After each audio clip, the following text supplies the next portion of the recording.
Loué soit Jésus-Christ. Ici Yannick pour Radio Regina. Eh bien, nous voici pour la troisième partie donc de notre émission sur l'Afrique, le catholicisme et l'Afrique. Donc, en compagnie de notre ami franco-ivoirien. Donc, Guillaume, rebonsoir. Salut à toi Yannick et salut à tous les auditeurs. Alors, où est-ce qu'on en était la fois dernière? Alors la fois dernière, on avait parlé de tout ce qui était esclavage, période de l'esclavage et de ces relations-là entre l'Europe, l'Afrique et les Amériques. Puis on avait aussi terminé sur la colonisation, mais plutôt de l'Afrique du Nord, surtout de l'Algérie. On avait C'est abordé ça, ces sujets. c'est ça. Voilà. Et aujourd'hui, on va donc plutôt parler de la période coloniale, mais dans l'Afrique subsaharienne, l'Afrique noire. Et on va terminer l'émission en parlant plutôt des idéologies décoloniales, mais aussi de tout ce qui est panafricanisme, négritude et toutes les autres idées qui ont un peu émergé justement. Qui reviennent en force, en tout cas. Oui, surtout c'est ça. On Un gros parlera un peu de rebond. l'actualité, c'est ça, tout à fait. Voilà, on avait déjà un petit peu parlé de ça brièvement donc dans les précédentes émissions. Et juste pour préciser, ce qui est un petit peu amusant, c'est qu'à la base, on prévoyait de faire juste une seule émission. Et puis c'est un peu Mhm. comme la cabale, puis c'est parti. Voilà, normalement, la troisième, je crois que ce sera bon cette fois. Je pense. Oui, Voilà, normalement, on devra. En tout cas, on va essayer. On va essayer. Donc, maintenant, on va voir l'Afrique subsaharienne alors. tout à fait. Et bien sûr, on parlera un petit peu des conséquences, enfin, puisqu'on aborde l'Afrique, évidemment, d'un point de vue catholique, l'histoire de l'Afrique d'un point de vue catholique, on parlera aussi de Vatican II et des effets que ça a eu en Afrique. Ah oui, ça, il faut, il faut. Mais, Ouais, très oui. bien. C'était prévu d'ailleurs. Ouais. Donc, oui, tout à fait, ouais. Donc, par rapport à la colonisation en Afrique noire, alors celle-ci est un peu plus, elle est un peu postérieure en tout cas, à la colonisation de l'Algérie. La colonisation de l'Algérie, on a vu, ça commence en 1830. Et la colonisation de l'Afrique noire, c'est quand même plus tardif. Hein. C'est, par exemple, pour la Côte d'Ivoire, un sujet que je connais mieux. Voilà, c'est officiellement, justement, je crois que c'était le 11 mars 1893 que officiellement la colonie française de Côte d'Ivoire, prend place. Mais globalement, pour tout ce qui est en tout cas de l'empire colonial français, c'est vraiment les années, les conquêtes. Hein. Enfin, il y a des explorations quand même pendant un certain temps, hein, entre les années 1840, 50, jusque dans les années 1890. Et voilà, pendant ce temps-là, les choses se mettent en place. Et puis, finalement, la France, en tout cas l'empire colonial français, et surtout la Troisième République, hein, c'est ça qui est aussi important, s'installe durablement, en tout cas pour un temps, hein, pas si durablement que ça, en tout cas en Afrique noire. Alors, on a vu avec le cas de l'Algérie française que vraiment ça a été un immense gâchis qui nous prend encore au cœur, puisque le début de la colonisation en Algérie avait été initié au tout début par Charles X, avec son cabinet de ministres ultra royalistes, mais surtout ultra catholiques. Et donc eux, ils avaient vraiment une idée de reprendre l'Afrique chrétienne, de faire quasiment une croisade et pour reprendre vraiment ce qui était autrefois une gloire de la chrétienté.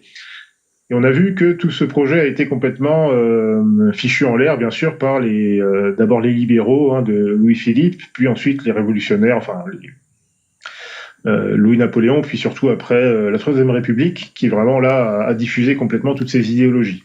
Et là, pour le cas de l'Afrique noire, et puis j'ai oublié de le dire, bien sûr, que les conséquences de cette colonisation maçonnique et mercantile en Algérie, c'est que le pouvoir français a tout fait pour empêcher l'Église d'évangéliser. Donc ça a posé un grave problème, puisque ça a permis à l'islam africain, qui était assez endormi à l'époque, de se réveiller. Bon, pour le cas de l'Afrique noire, c'est un petit peu différent, parce que les prétextes... Ah mince. Guillaume. Allô. Allô, allô. Ah mince. Allô? Oui, ça a coupé pendant, Ouais. pendant 10 secondes. Donc, si tu je vais peut-être pas relancer maintenant, mais en tout cas, tu avais dit le mot prétexte. Tu venais de dire Voilà. le mot prétexte et après ça a coupé. Voilà, donc le prétexte des colonisateurs français, en tout cas les républicains, surtout de la Troisième République, hein, donc les porteurs des idées révolutionnaires, bah, leur prétexte c'était de dire que il fallait pas laisser l'Église évangéliser parce que sinon ça allait créer du fanatisme, que ça allait créer des problèmes, etc. Bon, en fait c'était Ouais. un prétexte absolument bidon. Fanatisme. Voilà, ça, Ouais. voilà, j'en ai déjà parlé, et au contraire, en fait, hein, c'était plutôt en diffusant le laïcisme, c'est ça, en fait, qui a vraiment réveillé le fanatisme musulman.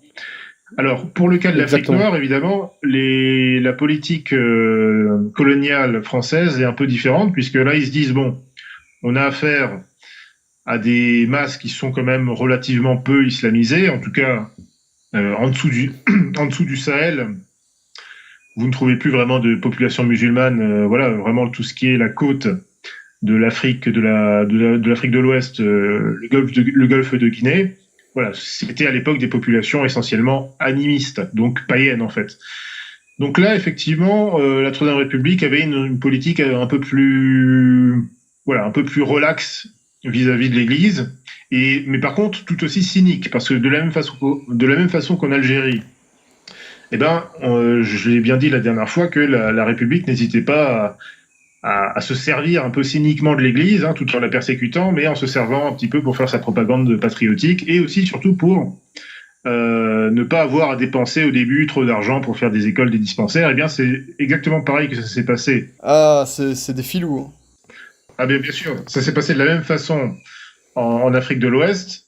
Voilà, ils se sont dit bon, bah, puisque l'Église, voilà, puisque les curés ont envie d'aller évangéliser les Noirs d'Afrique, bah, qu'ils y aillent. Et comme ça, ils vont nous ouvrir des dispensaires, ils vont défricher, ils vont ouvrir des écoles, etc. Bon. Et c'est exactement ce que l'Église a fait. Ce qui Et est là normal, aussi, c'est ce qui est évidemment ah bah normal. bien sûr. Bah nous, on attendait que ça, On hein, attendait que ça, hein, bien sûr. surtout le grand cardinal Lavigerie, hein, lui, il a rêvé toute sa vie vraiment de faire une grande Afrique catholique, qui aurait été justement, et qui était, enfin, le vrai vecteur, si vous voulez, non seulement d'intégration, si vraiment on avait voulu rester dans cette idée qui, à mon avis, était complètement vide de sens. Hein. Cette idée d'empire colonial français, évidemment, il était complètement creux au niveau du concept, puisque c'était un concept révolutionnaire, donc qui n'était pas dans le réel, qui était dans le cynisme, dans l'idéologie. Il en aurait été tout autrement, bien sûr, si ça avait été un empire colonial catholique. Bon, mais l'histoire n'a pas été comme ça. En tout cas, il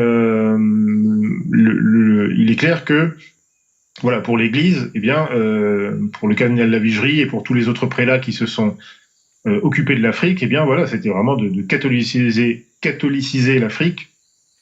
Et ils avaient bien compris justement que c'était un puissant vecteur d'élévation, justement, bah, des ethnies, des populations africaines. Et ça s'est vérifié d'ailleurs, comme on va le voir. Alors donc, bah, finalement, les missionnaires, en tout cas, là encore, je vais plutôt parler bah, de l'Empire colonial français, hein, que je connais mieux, et surtout en particulier de la Côte d'Ivoire. Bah, les premiers missionnaires, ils arrivent dans les années 1910, dans ces années-là, 1900 à 1910, comme ça. Et c'est ce qui est très intéressant, on en parlait dans la précédente émission hein, sur la question de l'esclavage, donc je renvoie les auditeurs à la précédente émission parce que c'était assez important ce que j'ai dit à ce sujet. Eh ben, je rappelle donc encore une fois, surtout aux décoloniaux, enfin à tous ces adeptes du panafricanisme un peu délirant et gauchiste d'aujourd'hui, qui pour certains nient carrément qu'il n'ait jamais existé un trafic esclavagiste interafricain. Eh bien, je les renvoie à de nombreuses études et à tous les rapports de ces prêtres qui étaient là à l'époque, et même des thèses hein, qui sont actuellement suivies par notamment des universitaires ivoiriens, qui disent tout simplement que les missionnaires en arrivant en Côte d'Ivoire, à Abidjan, qui était à l'époque une petite ville, eh bien, ils trouvaient des marchés d'esclaves. Il y avait des marchés d'esclaves au début du XXe siècle à Abidjan, en Côte d'Ivoire, et c'était pas les colons qui les tenaient, hein, c'était souvent des marchands musulmans, des choses comme ça, mais voilà, il y avait des marchés d'esclaves interafricains. Et les prêtres, quand ils arrivaient sur place, qu'est-ce qu'ils faisaient avec leurs petites économies? Ils rachetaient des esclaves, souvent des jeunes. Euh, alors, soit qui libéraient, c'était en fait presque une coutume. Hein, c'est très intéressant de voir dans leur récit. C'était souvent d'ailleurs des prêtres missionnaires bretons, alsaciens, des gens qui venaient vraiment du fin fond des campagnes. Il faut vraiment voir leur vie. Moi, j'aime beaucoup la vie des missionnaires, bien sûr, en tant qu'Africain. C'est fascinant. Hein, ce sont vraiment des gens héroïques. Et aventuriers. C'est magnifique. Hein, Et là, je parle encore que de la Côte d'Ivoire, où ils arrivaient dans une colonie voilà, qui était un peu déjà défrichée. Bon. Donc, ils arrivaient là, ils rachetaient des esclaves. Certains, ils les libéraient, ils disaient, bon, tu fais ce que tu veux. Et d'autres, en fait, ils les catéchisaient. Donc, c'est comme ça que ça commençait. Et qui commençaient leur apostolat. Alors, il y a bien d'autres histoires hein, que sur les missionnaires. Ça, c'est vraiment magnifique. Hein. Je possède chez moi des volumes, justement, alors, je sais plus comment ça s'appelle, mais je crois que c'était la revue périodique des missions, justement, africaines, éditées par la propagande de la foi. Donc, c'est vraiment des originaux que j'ai, et c'est passionnant, parce qu'on voit ils envoyaient, justement, à Rome, presque tous les mois, en fait, des petits récits comme ça de ce qu'ils avaient fait. Et c'est magnifique. Alors, on voit des choses dramatiques. On les voit arriver au fin fond de la brousse après avoir marché tout seul. Hein. Les gars, ils y allaient tout seuls, comme ça, les pères blancs. Ils s'aventuraient comme ça au fin fond de la brousse. Ils prenaient une pirogue, machin. Enfin, c'est des récits incroyables. Purée, quoi. Ils arrivaient dans un village comme ça. Alors, parfois, un village hostile, il y en a qui sont morts tués par des tribus pas très civilisées. D'autres ont été très bien accueillis. Donc ils se sont tout de suite mis à s'occuper des gens. Ils étaient très respectés. Puis ils commençaient comme ça à catéchiser les gens, à baptiser des enfants, des adultes, etc. Et ça commençait comme ça. Ouais, comme tu dis, c'est très héroïque. Hein. Et juste avant, tu disais qu'ils libéraient des esclaves, mais tu fais la différence avec les Arabes qui dès qu'ils faisaient une conquête, parce qu'ils faisaient de la mise en esclavage de population, ben ici, nos prêtres, eux, ils les libéraient au contraire. Ils libéraient les gens. Et ils les évangélisaient. Alors les islamistes, bien, enfin les musulmans, effectivement, plutôt que les Arabes, je dirais les musulmans, en l'occurrence, effectivement. Ouais, je parlais des Arabo-musulmans, bien sûr. Voilà, c'est clair que, en tout cas, pendant 10 siècles, en Afrique de l'Ouest, et voilà, leur politique, c'était pas tellement d'évangéliser entre guillemets, de coraniser en libérant des gens. Hein, c'était au contraire, c'était plutôt en les attaquant par surprise, de façon massive et cruelle, et puis de les réduire en esclavage. D'ailleurs, c'est comme ça que ça a commencé, hein, l'islamisation, l'invasion arabo-islamique de l'Afrique du Nord. Je renvoie à la précédente émission, hein, ça a commencé comme ça. Hein, ouais, c'est partout comme ça, hein, bien sûr. Voilà, ça a été un massacre épouvantable en Tunisie, à Sbaïkla, et puis ils ont pris des dizaines, enfin des centaines et des milliers d'esclaves qu'ils ont vendus tranquillement, très rapidement. Donc c'est pas la même ambiance, forcément, puisque là on n'est pas sur les mêmes rapports. En tout cas, voilà, les missionnaires catholiques, c'est comme ça qu'ils faisaient. Et d'ailleurs, c'est une constance. Hein. J'ai aussi évoqué la dernière fois les premiers missionnaires qui étaient arrivés au Congo au fin du XVe siècle, et que voilà comment ils ont aussi converti le roi du Congo, etc. Ils avaient voilà, l'Église ne cherche que ça en fait. Hein. Il y a pas d'autre idée. Après, on a vu avec l'histoire du Congo que voilà, il y a certains Portugais qui ont commencé à faire des sales choses, ouais. À faire des sales choses, avec bien sûr des Africains qui eux étaient bien contents de trouver des nouveaux clients pour vendre des esclaves. Bon, voilà, les hommes impies, malheureusement, ben voilà, c'est eux qui gâchent tout. Mais sinon, ben, l'Église, elle fait son boulot, quoi. Alors, je renvoie aussi les auditeurs à un superbe sermon de Monseigneur Dolan, qui justement patronne un petit peu justement une mission qui est catholique, hein, qui est au Nigeria. Donc c'est le père Bédé Nkamouké, qui a une communauté très intéressante là-bas. Et le Monseigneur Dolan, justement, a fait un très bon sermon que vous pouvez trouver sur le fil des postes, où là, il parle des premiers missionnaires catholiques, mais au Cameroun. Et là aussi, c'est pareil, hein, c'est des histoires, mais magnifiques. Et Monseigneur Dolan, en tout cas, si vous parlez anglais, vous parle de ça. Enfin, ça vous émeut aux larmes, hein, vraiment, si vous êtes catholique, c'est magnifique les choses qui faisaient ces missionnaires, le don de soi. Enfin, voilà, je pourrais en parler des heures. Donc voilà, évidemment, avec des gens d'une telle qualité, eh bien, tu imagines bien qu'effectivement, bon, la Troisième République se frottait les mains et se disait, voilà, voici ces bonhommes-là, ces barbus, ces pères blancs, voilà, et eux, ils vont aller nous défricher le terrain. Et donc, c'est un peu ce qui s'est passé finalement. Et donc, pour le cas de l'Afrique noire, hein, donc c'est vraiment spécifique. Tu as eu effectivement une évangélisation beaucoup plus libre, beaucoup plus simple, parce qu'effectivement, il n'y avait pas ce problème avec l'islam, qui était là comme prétexte pour la Troisième République. Donc, tu as eu effectivement une évangélisation, pas toujours facile, hein, mais qui s'est quand même réalisée, si on regarde un petit peu, assez rapidement en fait. Parce que les missionnaires, ils arrivent vraiment dans les années 1890, 1900, et finalement, tu as quand même déjà de plus en plus de catholiques, jusque sous le pontificat de Pie XII, voilà, il y a de plus en plus de catholiques en Afrique. Il y a vraiment un potentiel qui monte comme ça. Et d'ailleurs, un certain nombre en tout cas de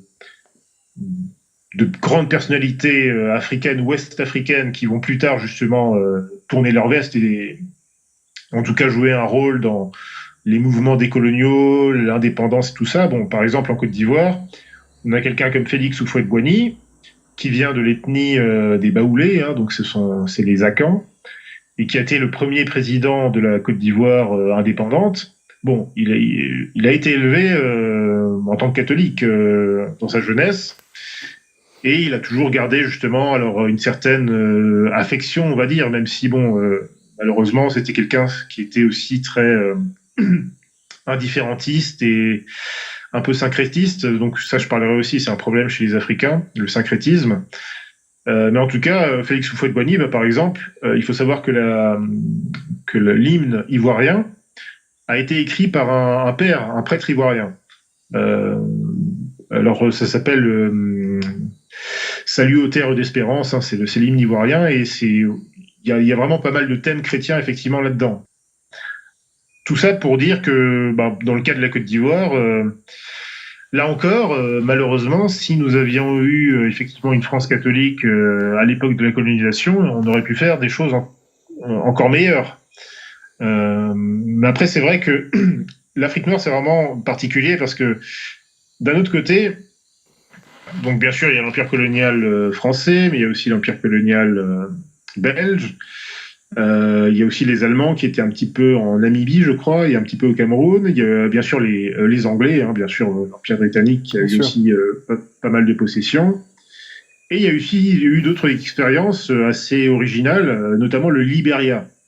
Alors ça, c'est aussi un cas à part, parce que le Liberia, en fait, a été... alors c'était pas vraiment une colonie, si on veut, mais ça en était quand même une. Je vais m'expliquer. C'est-à-dire que le Liberia a été, au milieu du 19e siècle, vous avez ce mouvement abolitionniste qui, en fait, à la base, était dès le départ catholique, comme j'ai expliqué dans la précédente émission, mais qui, au 19e siècle, a été pas mal repris par les libéraux, les francs-maçons, les philanthropistes, tous ces gens-là. Bon, qui certainement parfois avaient des bonnes intentions, c'est pas le sujet, mais qui avaient aussi sans doute des idées un petit peu, des objectifs aussi idéologiques en tout cas. Voilà, c'est pas pour ça, c'est évidemment pas pour l'abolition ou qu'on va les critiquer évidemment, parce que c'est pas bien sûr. Voilà, il s'agit pas de les juger forcément. C'est une question complexe en tout cas. Voilà, tu as ce mouvement abolitionniste, notamment aux États-Unis, puisque aux États-Unis il y a encore l'esclavage qui continue, en tout cas aux Amériques en général, au Brésil et tout ça. Bon. Et donc, tu as de plus en plus de descendants d'esclaves afro-américains qui sont affranchis. Et il y a déjà en fait des projets en fait de réémigration en quelque sorte à cette époque-là, puisque on se dit finalement est-ce que ce serait pas une bonne idée qu'on retourne, et ce sont les Noirs africains aux Amériques qui théorisent aussi eux-mêmes la chose, de dire on a été réduit en esclavage ici, finalement, c'est pas forcément un pays où on a envie de rester, pourquoi est-ce qu'on retournerait pas en Afrique? Bon, le problème, c'est que, évidemment, l'esclavage tel qu'il a été conduit, forcément, a mélangé tous ces peuples-là, ils ont perdu leur mémoire, ils ont perdu leur langue, donc ils ont plus aucune prise avec la réalité africaine. En tout cas, les choses ont été conclues comme ça, c'est-à-dire que Alors je crois que ça s'est conclu un petit peu avec l'Empire britannique, hein, qui se sont dit bon voilà, on a ce petit morceau là de terre en Afrique de l'Ouest, hein, qui n'était pas, enfin qui était pas vraiment administré à l'époque, hein, donc pourquoi est-ce qu'on les enverrait pas ici? Donc c'est comme ça que le Liberia est né. Et là aussi c'est très intéressant parce que tous ces gens panafricains qui déjà existaient à l'époque, enfin il y avait déjà des gars des Noirs africains, enfin afro-américains qui réfléchissaient à tout ça, qui étaient déjà en fait dans ce type d'idée, hein, déjà à cette époque-là. Et bien voilà, pour eux, c'était voilà le retour dans la terre nourricière, dans la terre de nos ancêtres, donc tout va bien se passer. Eh ben non, parce que en arrivant au Libéria, et bien là, évidemment, ils trouvent des Africains qui sont là, notamment des tribus Krans. Il y a beaucoup de Ah, Krans, donc des crans, donc de chez toi, quoi. c'est ça. Là aussi, c'est un autre Rappel. problème. Hein, les frontières. Ça aussi, c'est un autre problème. Les frontières, évidemment, en Afrique de l'Ouest et en Afrique en général, ont été tracées un petit peu n'importe comment par À l'arrache. les empires. À l'arrache, bien sûr, par les empires coloniaux. Hein, ça a été le découpage de l'Afrique, hein, le partage du gâteau. Bon, on peut pas vraiment leur en vouloir parce que c'était des conquérants. Donc, ils se sont dit, bon, voilà, on découpe. Ici, il y a un fleuve, ici, il y a une montagne. De l'autre côté, il y a les Anglais. De l'autre côté, il y a les Belges. Bon, ok, donc ici, c'est la frontière. C'est tout, tu vois. Ils sont pas cherchés plus loin. Comme on dit, la géographie, c'est la guerre. C'est ça, hein. Voilà. Là, pour le coup, on sait que ça a créé pas mal de problèmes par la suite. Et ça en crée encore aujourd'hui, même si ça se résorbe. Mais le gros problème principal, c'est que ça c'est aussi l'un des problèmes, c'est que autant pour l'Algérie, tu vois, tu as une certaine. Bon, le Maroc, n'en parlons pas. Le Maroc, c'est un royaume assez ancien. La Tunisie, c'est pareil, il y a une certaine homogénéité, on va dire culturelle, historique et compagnie. L'Algérie, c'est un peu pareil, même si tout le sud de l'Algérie, le Sahara, enfin tout ce qui est au sud finalement de Tamanrasset, devrait en fait, ne devrait même pas appartenir à l'Algérie actuelle. Bon, il y a quand même une certaine cohérence, on va dire culturelle, ethnique, religieuse, historique dans ces coins-là. Mais c'est pas le cas du tout dans des pays comme la Côte d'Ivoire, où là, par exemple, justement, le peuple Kran dont est issue ma mère, par exemple, en fait, il est à cheval. Il y a la frontière qui passe en plein milieu de son pays, quoi. En gros, la frontière entre le Libéria et la Côte d'Ivoire. Et c'est pareil un peu dans plein de régions comme ça, dans l'ouest de l'Afrique. C'est un vrai bazar, et c'est comme ça que Bernard Lugan justement disait que la Côte d'Ivoire c'était la plaque tectonique ethnique de l'Afrique de l'Ouest. Et c'est exactement ça. Alors, on va dire, il y a 4 grands groupes ethniques, mais au sein de ces groupes ethniques, tu as encore voilà des tribus, des choses comme ça, des ethnies, des toutes petites ethnies, qui ont chacune leur langue, leur façon de faire et compagnie. Donc tu t'imagines que c'est pas une nation, quoi. Ce sont pas des nations, ce sont des. En tout cas pour la Côte d'Ivoire, c'est pas une nation, c'est un État, mais c'est pas une nation au sens littéral du terme. Et le Libéria, en fait, c'est un peu la même chose, c'est-à-dire que ces idéologues à la fois afro-américains et britanniques et tout ça, on se sont dit voilà, on va faire un petit peu un Wakanda, un paradis africain, voilà, un pays dirigé par les Africains pour les Africains en Afrique. Mais le problème, c'est que ces Afro-Américains qui sont arrivés, ils avaient aucune communauté de culture avec les peuples et les tribus locales. Autochtone. Et au contraire, autochtones, voilà, c'est ça. Et très rapidement, en fait, les Afro-Américains qui avaient leur culture, en fait, qui avaient une culture déjà complètement américaine, avec des mœurs américaines et compagnie, éduqués à l'américaine et tout ça, eh bien, en fait, ils se sont mis en fait à dominer et à coloniser en fait le pays et à vraiment dominer les tribus locales. Et ça a créé un système en fait de caste où vous aviez d'un côté les Anglais, enfin les Américains anglophones, Afro-Américains anglophones, et de l'autre côté vous aviez les populations locales. Et c'est l'une des causes en fait de la guerre civile libérienne, hein, qui était une boucherie épouvantable, mais qui commence en fait déjà à la fin des années 70-80, où en fait tu as une rébellion justement du peuple Kran, notamment par Samuel Doué, hein, qui est d'ailleurs quelqu'un de très respecté justement dans le peuple Kran, y compris en Côte d'Ivoire, hein, dans le peuple de ma mère. Parce que c'est le gars qui a dit, maintenant il y en a marre de ces Afro-Américains là ou descendants d'Afro-Américains, ils nous dominent, c'est eux qui accaparent tout, et nous pendant ce temps, on n'a rien du tout. c'était une domination injuste et qui se passait très mal, quoi. Qui était corrompu et tout. D'ailleurs, Samuel Doué, donc, qui a monté cette révolte armée et qui a réussi à prendre le pouvoir, hein, il a renversé justement cette élite-là de façon assez brutale. Bon, c'était quelqu'un qui était catholique, en tout cas de base d'éducation, bon, qui était sans doute un petit peu trop brutal et injuste parfois aussi par la suite, mais qui avait aussi une haine absolument. L'un de ses chevals de bataille, il avait une haine radicale contre la franc-maçonnerie. Et je pense que c'était lié au fait que cette élite justement libérienne était particulièrement embourbée justement dans tout ce qui était franc-maçonnerie, mais ça c'est un problème qui touche en fait toutes les élites, en tout cas qui a touché pendant longtemps une grande partie des élites africaines, notamment celles qui ont émergé justement à la faveur des indépendances et de la décolonisation. Bah oui, bien sûr, bien sûr. Bien sûr. C'est ça. Tu as vu d'ailleurs que hier, tu as le Premier ministre ivoirien qui est décédé. Oui, condoléances. Condoléances. Bah, c'était un grand maître franc-maçon, je sais pas si tu sais. Je savais pas, mais ça m'étonne pas. Ça m'étonne pas du tout. Hein. Quasiment tout le... Enfin, en tout cas, les gars de cette génération-là, parce que c'est quand même un gars qui est un peu... Bon, qui était pas super vieux, mais qui est quand même un peu de l'ancienne génération. C'est un peu comme en France, tu sais, il y a quelques décennies peut-être où vraiment, voilà, si tu voulais en être, il fallait être franc-maçon. Aujourd'hui, ça a peut-être un peu changé, mais voilà, en tout cas en Afrique, ça a été un problème pendant longtemps. Bah là, la franc-maçonnerie est en crise, mais c'est vrai que pendant longtemps, effectivement, par rapport aussi, c'est aussi un point qui touche à la décolonisation. Les Anglais, comme les Français, ont fait pareil. On observe un peu les leaders de demain dans les loges, parce que ça permet de savoir comment les gens pensent, comment ils fonctionnent, etc. Voilà, c'est un peu comme ça que ça fonctionnait dans les pays du Commonwealth et les anciennes colonies françaises, quoi.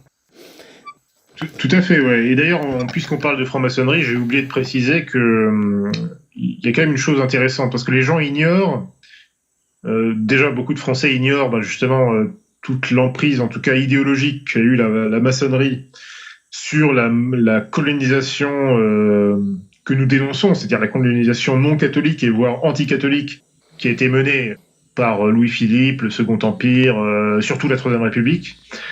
Beaucoup de gens ignorent en fait que la franc-maçonnerie a précédé la colonisation française en Afrique.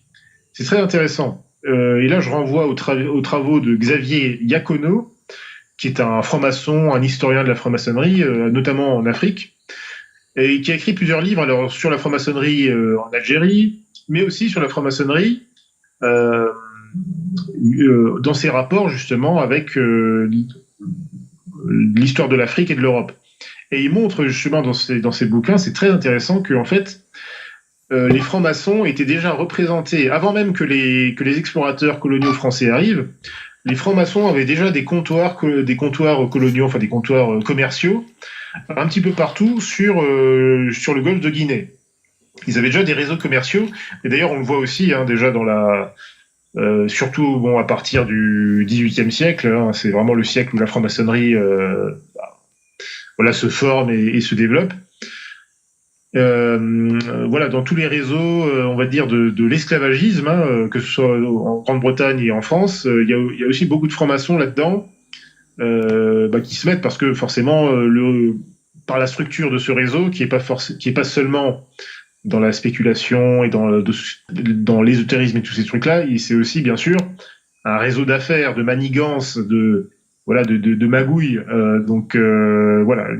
Je renvoie aux travaux de Xavier Iacono qui explique tout ça très bien.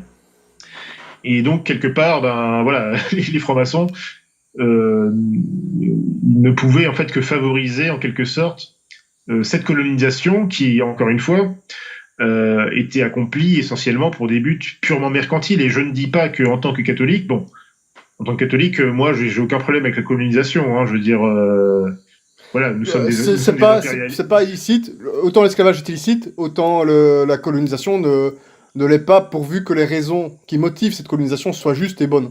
Voilà. Mais tout à fait. Et des colonisations, il peut en avoir dans tous les sens. Et comme on dit toujours, on est des enfants de colonisateurs et de colonisés. Voilà. Donc c'est dans les deux, dans tout le monde y passe. C'est l'histoire des peuples. C'est l'histoire des peuples. Voilà, tout simplement. Et bien sûr, c'est exactement ça. Donc, effectivement, nous, si on fait, voilà, on est des catholiques, donc on est un petit peu impérialiste sur les bords. Donc, Voilà. voilà, si on fait une colonisation, on le fait pour des bonnes raisons, justes, et notamment pour étendre le règne du Christ. Après, forcément. Et aussi Voilà, pour aider les peuples, pour aider les autres peuples, évidemment. C'est pas du tout un truc méchant. Voilà, tu vois ce que je veux voilà, dire. c'est pas du pur mercantilisme, ni du pseudo, enfin du soi-disant idéologie, répandre la civilisation aux races inférieures, c'est le fameux discours de Luc Ferry. Mais tout ça, c'était de la farce en fait. Tout ça, c'était vraiment Voilà. pour convaincre un petit peu les Français avec des beaux discours. Mais en réalité, derrière, les gens qui ont profité et qui profitaient en fait de la colonisation et qui ont profité plus tard de la France-Afrique, bah, c'était toujours des réseaux, voilà, les 200 familles, les réseaux d'affaires, tout ça, c'est eux, c'est pas les Français, c'est pas même si c'est même pas l'État français lui-même, puisque en fait l'État français Hyper. bah, il a dépensé beaucoup plus d'argent et surtout il a dépensé les dépenses publiques, hein, donc les ressources des contribuables. Et il a beaucoup plus dépensé qu'il n'a reçu. Par contre, les fortunes privées, là, c'est autre chose. Par contre, par exemple, la famille de Bernard-Henri Lévy a fait fortune, justement, notamment dans le bois précieux en Côte d'Ivoire, dès les années 30, un truc comme ça. Hein. Donc, voici le type de personnes qui ont fait fortune, justement, dans les colonies. C'était pas le petit Français au fin fond de sa campagne, je sais pas quoi. Ça, je le dis, évidemment, pour tous les idiots, voilà, les gauchisés et tous ces gens-là, les racisés, n'est-ce pas, comme on dit maintenant, voilà, qui vont tout confondre et qui vont blâmer, voilà, tout le monde, c'est-à-dire que tous les Français, même tous les Européens, même les Européens qui ont jamais colonisé, comme les Irlandais, eh ben, ils sont tous coupables des méfaits, on va dire, de cette colonisation-là. Comme si ça s'appliquait à tout le monde, on ne sait pas par un coup de baguette magique. Bah non, la plupart des Français, ils avaient absolument rien à faire de tout ça. Et même d'ailleurs, les mouvements, c'était surtout en fait les mouvements nationalistes et notamment royalistes, Action française, tout ça, en général, c'était eux qui étaient plutôt contre la colonisation, en fait. D'accord. Juste un truc aussi à préciser, c'est la colonisation. Je suis désolé, on peut pas dire qu'on est contre vraiment la notion de colonisation, puisque la colonisation, c'est l'histoire du monde. C'est toujours été comme ça. Ça ne s'arrêtera jamais. Et d'un côté, c'est la nature. Quand tu as des États qui sont plus forts que d'autres, ben, tu as un État qui domine. C'est comme les êtres humains, c'est comme les animaux. Je vais pas faire des mauvaises comparaisons, mais c'est un peu comme ça. Les Européens, bon, ben, les siècles passés, ben, ils ont colonisé le monde. Ils ont colonisé le monde parce que ben, ils étaient plus forts technologiquement. Donc ils ont pris, voilà, que ce soit les Amériques, que ce soit l'Afrique, l'Asie. Les seuls pays qui ne sont pas fait coloniser, ils sont très très peu. Donc je parle les seuls pays qui ne sont pas fait coloniser par les Européens, ils sont très très peu. Et je parle notamment, par exemple, je vais prendre le Bhoutan. Par exemple, lui, c'était parce qu'il n'était pas très accessible. Hein, c'est tout au nord de l'Inde, le royaume du Bhoutan. Et un pays qui ne s'est pas fait coloniser, c'était le Japon. Voilà, pourquoi il ne s'est pas fait coloniser? Bah, déjà, c'est au-delà du fait que c'était peut-être pas le plus facile d'accès. Donc ça, c'est encore un autre débat. Qu'est-ce qu'ils ont fait, les Japonais? Donc ils étaient dans la mode samouraï, etc. Tu vois, c'était encore une société très traditionnelle. Pas spécialement dans le bon sens du terme. Ils se sont modernisés en 10 ans. Quand ils ont senti le danger arriver, ils se sont modernisés en 10 ans. Et c'était quoi? C'était réorganisation complète de la société, de l'économie, toutes les réformes militaires qui vont avec, et ingénieurs. Ils envoyaient des Japonais en Allemagne, revenir au Japon, etc. Donc ça a été un pays d'ingénieurs. Ils sont devenus incolonisables, en fait. Incolonisables, parce qu'ils sont devenus forts. Et c'est tout ça. Quand on est contre l'idée de se faire coloniser, le seul moyen d'éviter un jour d'être colonisé ou néocolonisé, si on veut, c'est de devenir fort. Je vois pas d'autre... parce que sinon, tout le monde est susceptible de se faire manger, quoi. C'est comme ça. Mais bien sûr. C'est tout ce que je veux dire. Mais bien sûr, ça c'est une vision, ce que tu viens de dire là, c'est une vision réaliste de l'histoire et des rapports de force qu'il peut y avoir entre nations, entre humains, etc. C'est comme ça que ça se passe. Et ça s'est d'ailleurs passé comme ça aussi. C'est pour ça que les nations veulent rester fortes, et c'est pour ça qu'elles ont fait à un moment donné la concurrence impériale entre colonies. Bien sûr. C'est juste ça. Et malheureusement, je dis aux panafricains Si vous vous contentez voilà, toujours la même, j'aime pas dire ça, mais victimisation, etc., en train de parler de révolution en levant des armes conçues par des Américains ou des Russes, bah malheureusement, ouais, on peut crier tant qu'on veut, mais si vous devenez pas fort, vous faites pas des ingénieurs, vous faites pas comme les Japonais ont fait, je suis désolé de le dire. Malheureusement, les pires choses peuvent revenir, et je souhaite et je dis la même chose aux Européens qui sont dans les délires de décroissance, etc., dans la volonté de retour, une conception cyclique du temps. Si vous avez pas, si vous êtes contre l'évolution technique, vous allez vous faire bouffer aussi. Tout le monde peut y passer. Voilà. Surtout que enfin, ces rapports-là ont aussi existé avant même la colonisation, je veux dire, dans l'espace intra-africain. C'est-à-dire que et vous avez Voilà, eu bien sûr. des empires, tu as eu des empires qui sont constitués, tu as eu des nations plus ou moins puissantes. Par exemple, l'empire du Mali Bien sûr. était pendant longtemps la principale force politique en Afrique de l'Ouest. Ils subjuguaient un petit peu tout ce qu'ils avaient autour d'eux, en tout cas surtout dans les parties sud de leur empire. C'est comme ça, ils étaient aussi des colons et même des esclavagistes. Voilà, c'est comme ça que ça se passait. Et ça s'est passé aussi pour d'autres peuples qui étaient plus ou moins puissants. Donc d'un côté, tu avais un peuple, je sais pas, un royaume, je sais pas, les Yoruba, qui étaient donc au Nigeria, hein, qui étaient assez forts à un moment donné. Ils arrivaient à subjuguer tel petit peuple qui était à côté. Donc tout à fait, c'est l'histoire du ça, monde. C'est l'histoire du monde, c'est pareil en Amérique latine, c'est pareil en bien Asie, sûr. en Europe, partout dans le monde. C'est comme ça que les nations fonctionnent. C'est un rapport de force. C'est ça. C'est comme ça. C'est ça, et donc ça c'est comme on en a déjà parlé un petit peu dans la précédente émission, mais c'est vraiment un poison de l'esprit qui touche malheureusement beaucoup d'Africains, ou en tout cas on va dire d'Africains de la diaspora, ou de personnes d'origine africaine qui sont en Europe, voilà, qui sont vraiment gauchisés et qui croient en fait à une version complètement simplifiée de l'histoire, mais parce qu'en fait beaucoup d'entre eux en fait ne s'intéressent pas vraiment à l'histoire, ou en tout cas ils vont essayer je sais même pas pourquoi d'ailleurs, essayer de voir l'histoire d'une façon qui semble les honorer, mais bon, pour moi c'est toujours assez pathétique et navrant, parce que ce sont des gens voilà qui pataugent dans l'ignorance, et malheureusement en tout cas le cadre culturel ou médiatique actuellement les pousse dans ce sens. C'est ça. Bon. Tu faisais référence au Japon et à tout ça, en fait moi je suis assez d'accord avec toi, c'est-à-dire que moi je vois les choses comme ça, c'est-à-dire que je me dis bon, ok, déjà pour la Côte d'Ivoire, comme je l'ai dit, c'est même pas une nation, donc tu vois, tu peux difficilement faire un mouvement national dans des trucs comme ça. Mais je me dis bon, peu importe que ce soit un État un petit peu de bric et de broc, j'aurais été Houphouët-Boigny, donc qui a été le premier président de la Côte d'Ivoire, mais qui était quelqu'un qui était complètement dans les idées, enfin qui était aussi assez signé, enfin c'était un roublard hein, en termes politiques, c'était pas quelqu'un qui était vraiment à fond ni dans le panafricanisme, ni dans la France-Afrique ou je sais pas quoi. Lui, il favorisait ses intérêts à lui, et il flattait les discours des uns et des autres, mais il s'en fichait un petit peu de tout ça, quoi.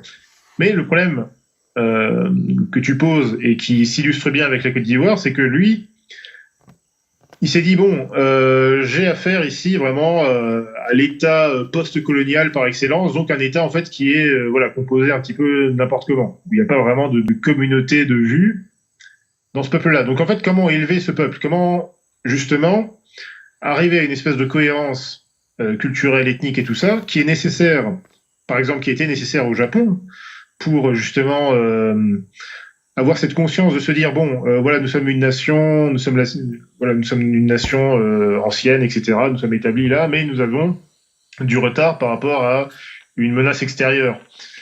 Qui nous a d'ailleurs déjà un petit peu plus ou moins subjugués, enfin qui est proche de nous subjuguer, donc mieux vaut prendre acte de tout ça, prendre ce qu'il y a de meilleur dans leur technologie, étudier leur technologie, la prendre à notre avantage, pour justement devenir de plus en plus puissants, prendre leur technique, améliorer notre propre technique, etc. etc. Il a tout compris, hein. C'est exactement ça. C'est exactement ça. Voilà, c'est aussi simple que ça. Et bon, moi je me dirais, je réfléchis comme ça. Bon, malheureusement, beaucoup d'Africains, effectivement, en tout cas, beaucoup de ces dirigeants africains n'ont pas été vraiment dans cet état d'esprit. Ils sont...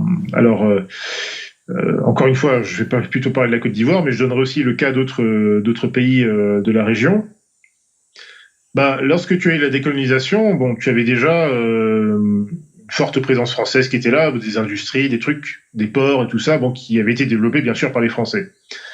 Et donc, ben, tu avais bien sûr des entrepreneurs africains, des grands exploitants africains, terriens, etc., notamment Houphouët-Boigny, hein, qui avait des kilomètres, des millions de kilomètres carrés de terre pour lui. Mais finalement, ce qui est problématique, c'est que on n'a pas assez, enfin, ces gens-là n'ont pas assez développé justement cette idée, une vraie possibilité d'indépendance. Ils se sont contentés en fait de, en fait, de rester sur des acquis qui étaient déjà assez bancaux, c'est-à-dire de se dire bon, on est un pays, voilà, nous sommes le grenier de l'Afrique de l'Ouest, on est une puissance agricole, ce qui est vrai. Les industries viennent s'installer chez nous, voilà, mais on laisse tout ça prospérer, mais finalement on ne forme pas notre peuple avec un esprit d'élite. On ne forme pas la jeunesse ivoirienne vraiment, voilà, à développer des choses comme on voyait par exemple déjà à cette époque-là, je sais pas moi, en Irak ou dans le monde arabe, où voilà, on voulait faire des bombes nucléaires, on voulait développer. Bon, c'est un peu différent parce qu'eux, ils avaient l'industrie pétrolière, donc ça les poussait peut-être différemment, mais tu vois ce que je veux dire? Ouais, bien sûr. Bah, regarde, je pense que tu me fais penser un peu aussi à la Corée du Sud, comme ils se sont redressés en 50 ans, quoi, 50-60 ans. Mhm. T'as vu, C'est ça. c'est aussi une histoire de dingue, parce que eux, ils étaient plus pauvres que la moyenne de l'Afrique. Ils avaient un PIB extrêmement bas, et en plus, ils ont eu, après la guerre qu'il y a eu avec la Corée du Nord, ils ont encore eu Mhm. une grosse crise économique. Mais ils reviennent de très très très loin. Maintenant, c'est devenu une petite puissance, une très très grosse, enfin, petite puissance au niveau géographique, je veux dire, mais c'est une grosse puissance. Bah oui, bah sur le plan technologique, Ah, sur tous les l'industrie plans. tech et tout ça, Ah ouais. Ils sont inconcurrentiels, c'est un truc de ils dingue. sont, ils sont très en pointe. Ouais, très à la pointe. Écoute, éducation, Et éducation, éducation. ah, bien sûr, au C'était niveau de ça. l'éducation, voilà, C'est c'est un des truc de têtes dingue. et tout ça. Ils ont un système éducatif très élevé et voilà, le C'est problème pas c'est la que bah, France, hein. En Afrique, bon, c'est sûr qu'en Afrique on a une tradition plutôt, en tout cas en Afrique de l'Ouest, il y a plutôt une tradition, on va dire, de pasteurs, d'agriculteurs et tout ça.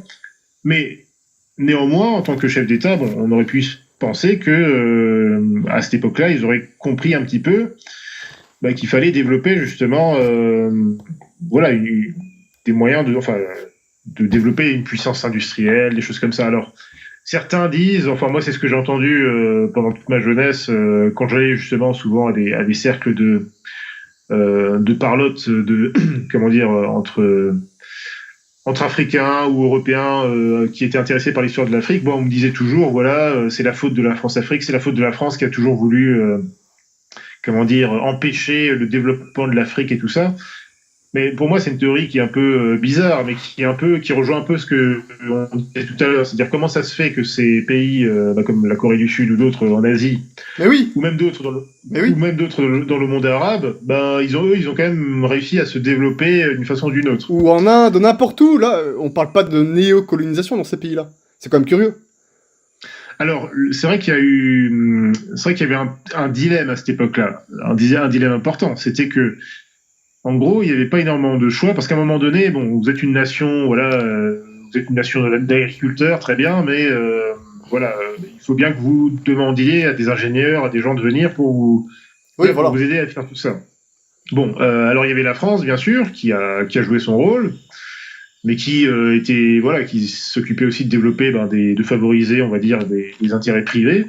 Mais Bah, sinon, il y avait quoi? Il y avait les États-Unis et il y avait l'Union soviétique. Donc c'est un problème. C'est un problème en tant que, en tout cas pour la Côte d'Ivoire, c'était pas possible, en tout cas pour la Côte d'Ivoire, d'aller voir l'Union soviétique et de leur demander, envoyez-nous des ingénieurs pour développer, je sais pas moi, telle industrie, telle technologie. Voilà, c'est compliqué. Pour des raisons politiques simples, hein, évidemment, et heureusement, parce qu'on. j'imagine. Par contre, les soviétiques, bien sûr, auront une influence Voilà. sur des pays, notamment dans le monde, on va dire, Bah, le Bénin, déjà, juste à côté de chez toi. en fait, dans plusieurs pays qui étaient plutôt sous l'orbite, on va dire. Alors ça dépend. Tu as eu certains pays qui étaient sous l'orbite française ou sous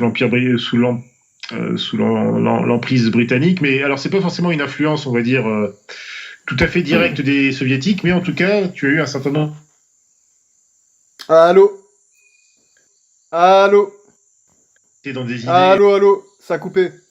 Désolé. Ah, pardon. Je sais pas ce qui se passe. Ça a coupé pendant 10 secondes, donc tu étais en train de dire, tu parlais de satellites soviétiques. Ouais, je suis désolé. Qu'est-ce qui se passe? Moi, j'ai toutes les barres, si jamais, mais bon.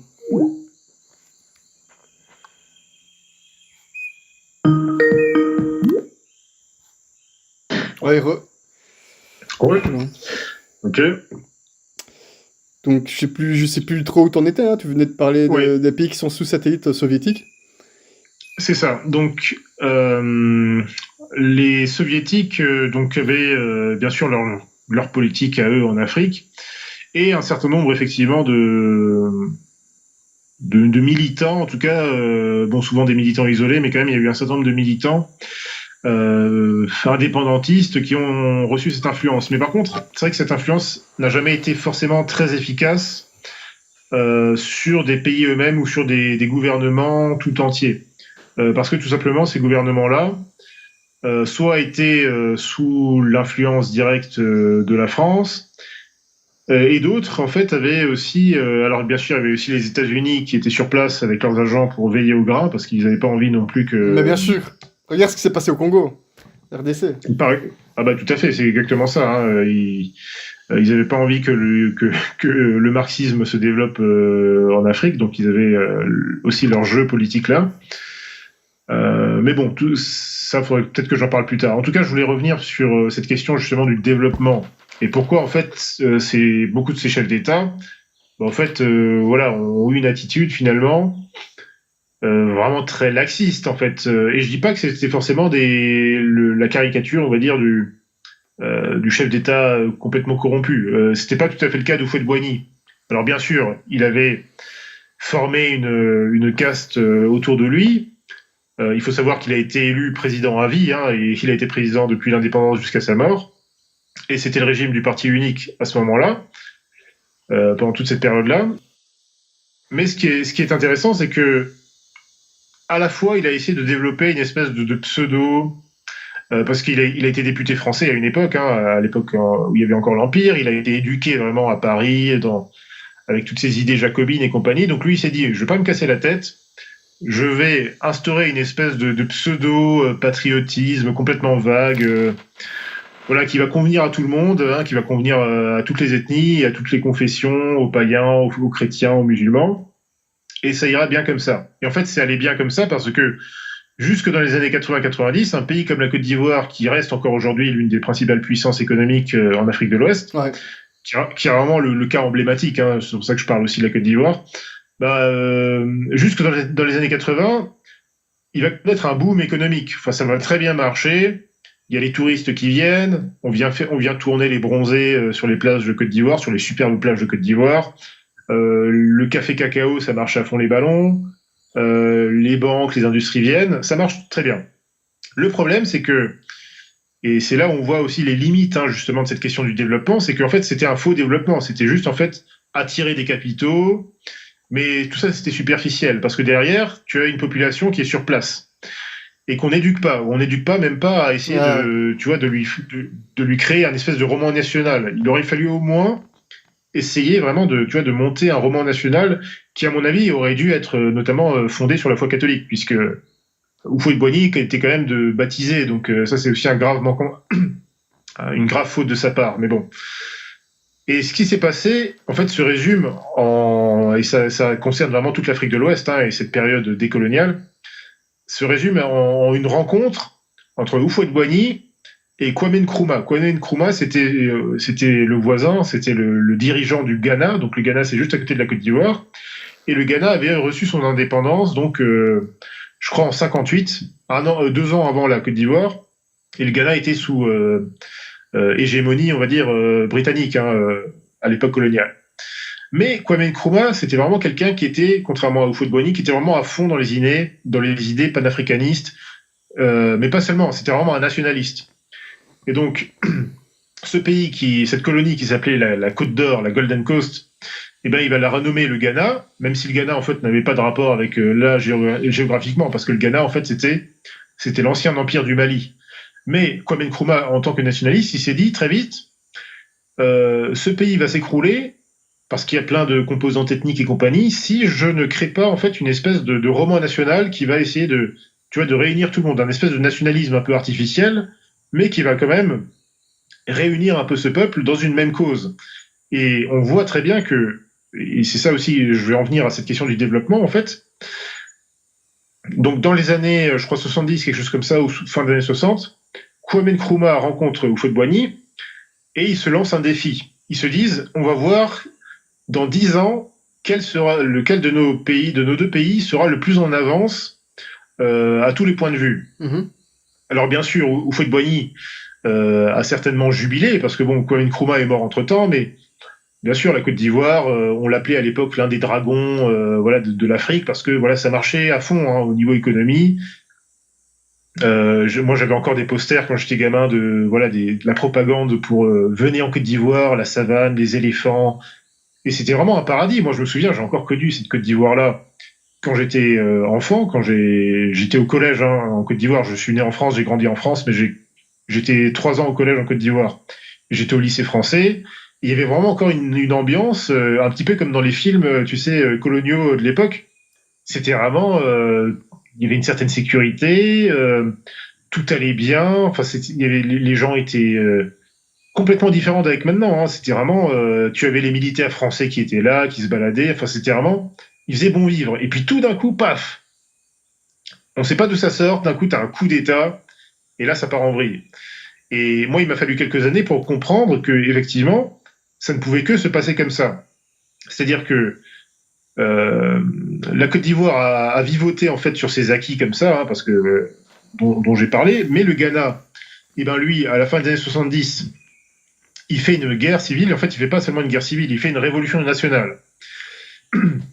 Tu as une génération de militaires ghanéens, notamment un métis qui s'appelle Jerry Rawlings, qui était un pilote d'avion, je crois, enfin de l'armée de l'air, pardon, et qui va conduire une révolution nationale. Et donc là, ils vont mettre en place leur propre monnaie. Pardon, je prends juste un peu d'eau, Oui, je sais ce que c'est.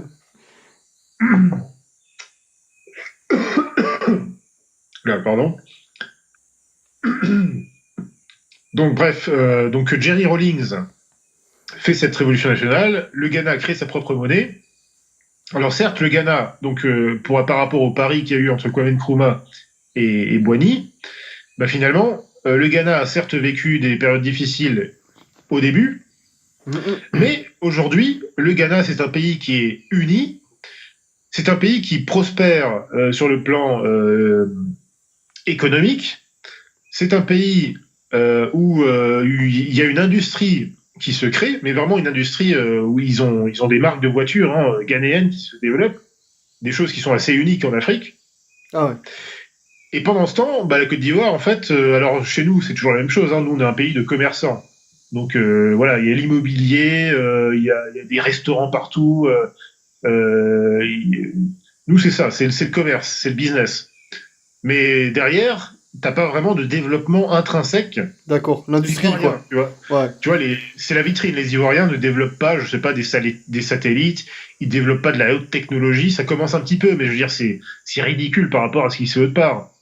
Et donc là, tu vois un petit peu que tu as une catégorie de pays africains qui effectivement sont restés un petit peu, en fait, sur les acquis de la colonisation. C'est ça qui est paradoxal. Ils sont restés en fait dans le même schéma. Et là, c'est surtout au niveau, bien sûr, des élites politiques hein, que ça se joue. Eh ben, ils restent bloqués là-dedans. Et les pays en fait qui performent le mieux, même s'ils ont leurs problèmes, en fait, ce sont des pays qui très tôt ont soit fait une révolution nationale, comme le Ghana, soit ce sont des pays qui ont été très pragmatiques, comme le Nigeria, et qui en fait ont opté pour une forme d'État fédéral qui permet en fait un petit peu de réguler ce problème ethnique, hein, parce que c'est un grave problème. Ah, c'est chez eux, ça rigole pas, hein. Ça rigole pas non plus. Ouais. Là-bas, on sait ce qui se passe au Nigeria. C'est bien ce qui se passe, déjà, ouais. C'est horrible. Grosse persécution des chrétiens là-bas avec Boko Haram et tout ça. Ils ont eu aussi la guerre du Biafra. Bon, eux, ils ont du pétrole, donc ils ont une grosse rente pétrolière à ce niveau-là, hein, qui est assez unique aussi en Afrique de l'Ouest. Mais ils sont devenus aussi une grosse place financière. Hein. Là-bas, il y a des grosses banques, il y a plateformes de trading et tout ça. Enfin, le Nigeria, ils sont vraiment à fond Ouais, ils là-dedans. s'en sortent très très bien. Ouais.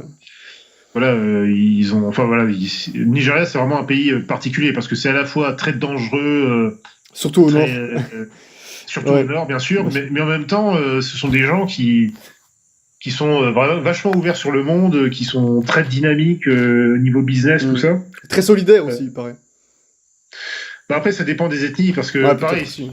le Nigeria, c'est vraiment c'est un peu la Côte d'Ivoire de l'ancien monde anglophone ouest africain. Euh, c'est un peu les deux concurrents en fait, hein, sauf que le Nigeria, de même que le Ghana, a sa propre monnaie. Donc ils ont beaucoup plus de marge de manœuvre, d'une certaine façon, on va dire. Hein. Enfin, c'est pas que le franc CFA soit forcément une mauvaise chose. Je pense que dans certains aspects, ça peut être une bonne chose, mais le problème, c'est que le problème pour un pays comme la Côte d'Ivoire et pour en fait toute la zone CFA, on va dire, enfin ce qu'on appelait avant l'AOF, hein, Afrique occidentale française. Bah, le problème, c'est vraiment une question. Pour moi, c'est le gros problème qui reste à régler et que ne comprennent pas du tout. Hein. C'est pas l'africaniste à deux balles qui vont vous dire, qui vont un petit peu pleurnicher. Oui, la France nous exploite encore aujourd'hui en 2021. Oui, les méchants colons ont créé des frontières arbitraires. Bon, d'accord. Mais les frontières coloniales, effectivement, c'est un problème. Mais ce serait aussi, pour moi, une aberration de penser, comme les panafricanistes, qu'il faut faire une espèce de grand État noir africain et que tout le monde doit bien s'entendre là-dedans. Bah non. On a vu ce que ça a donné au Libéria. Hein. Ouais. Bah on a vu déjà que c'est ce que ça donnait au Libéria, alors que le Libéria, c'est un petit pays. Hein, c'est un petit pays et ça s'est joué globalement entre juste une catégorie de noirs et une autre. Hein. C'était pas 36 000 ethnies. C'était vraiment les descendants d'Afro-Américains contre les crans notamment, quoi, les autochtones. Donc autant le panafricanisme que les frontières coloniales sont un grave problème pour l'Afrique. Et là encore, dernier exemple pour la Côte d'Ivoire, ben, tu vois, les problèmes ont vraiment commencé à arriver dans les années 80. Tu as eu forcément des répercussions économiques, puisqu'en fait, cette soi-disant croissance en fait était un petit peu, voilà, c'était un petit peu une vitrine. Puis ça commence à s'écrouler dans les années 80. Puis très rapidement, on a eu un débat tout à fait inouï sur la question de l'ivoirité. Et donc tu as eu des politiciens opportunistes qui se sont mis à dire qu'il y avait des vrais Ivoiriens de souche et des Ivoiriens qui n'étaient pas de souche. Ce qui est complètement absurde, qui est complètement ridicule, parce que la Côte d'Ivoire, c'est une colonie qui a été créée en 1893. Donc, par définition, si on doit dire qu'il y a un Ivoirien de souche, c'est peut-être le premier colon administrateur parisien qui s'est dit, bon, voilà, on pourrait appeler ça la Côte d'Ivoire. Donc, ouais, bah après, il parlait peut-être d'une ethnie majoritaire ou une histoire comme ça, il s'est peut-être inventé un truc, tu vois, pour favoriser son ethnie. La raison pour laquelle ils ont monté ça, c'est que le gars qui a monté ça, c'était Henri Conan Bédier.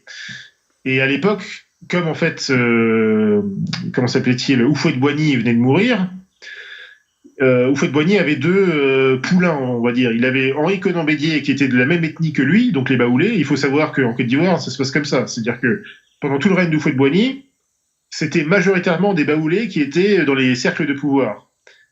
Quand tu as eu Gbagbo qui était au pouvoir, c'était majoritairement des gens de son ethnie qui étaient au pouvoir. Voilà, aujourd'hui, tu as Alassane Ouattara qui est au pouvoir, tu as majoritairement des Dioula au pouvoir. C'est comme ça que ça marche en Côte d'Ivoire, tu vois.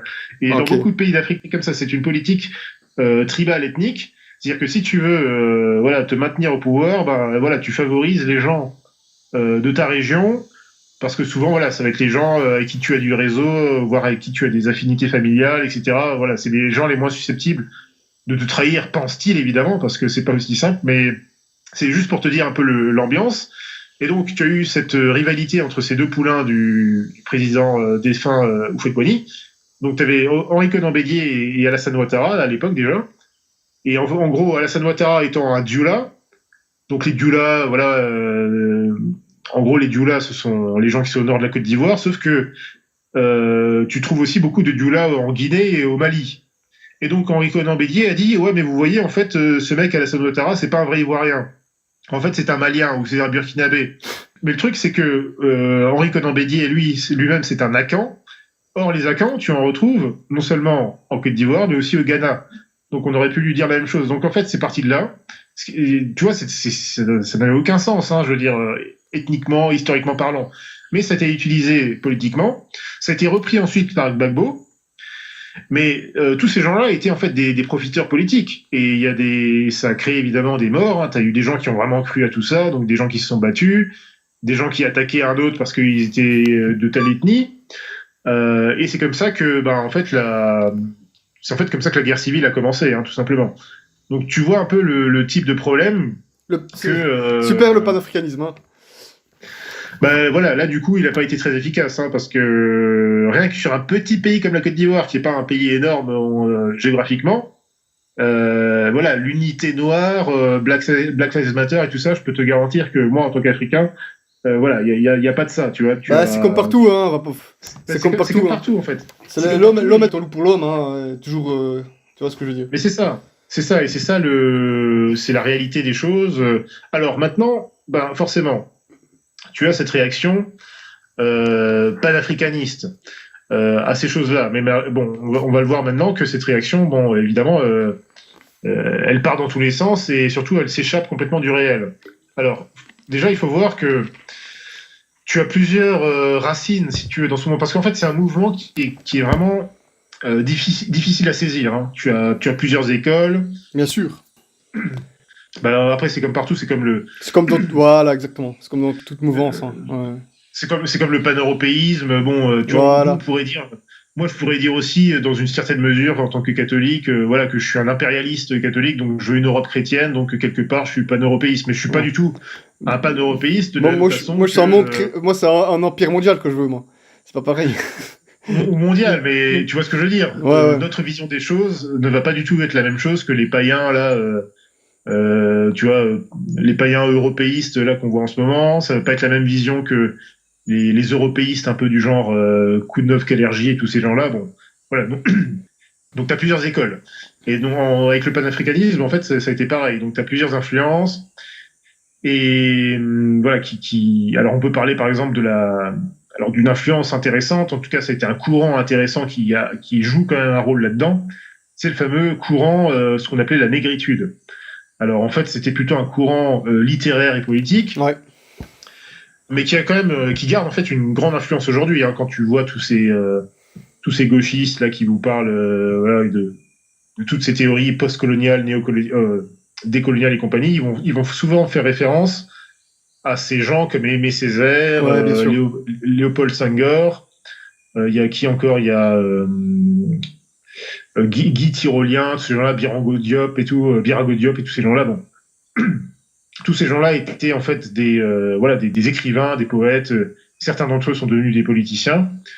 Et en gros, bon, ce qui est bizarre, c'est que tu as à la fois des gens comme Aimé Césaire qui eux sont antillais, et d'autres comme Senghor qui sont africains.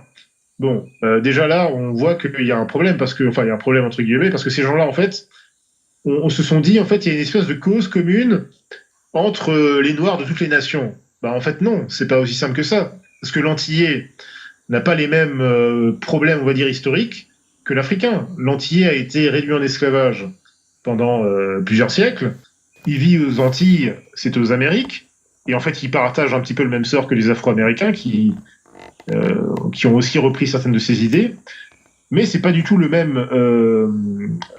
rapport, enfin c'est pas le même contexte, c'est pas le même cadre qu'un Africain qui, bon, lui était là dans son pays, bon voilà, il a été colonisé, mais bon, il n'a pas été réduit en esclavage pendant des siècles de la même façon, quoi. Enfin, ça n'a rien à voir.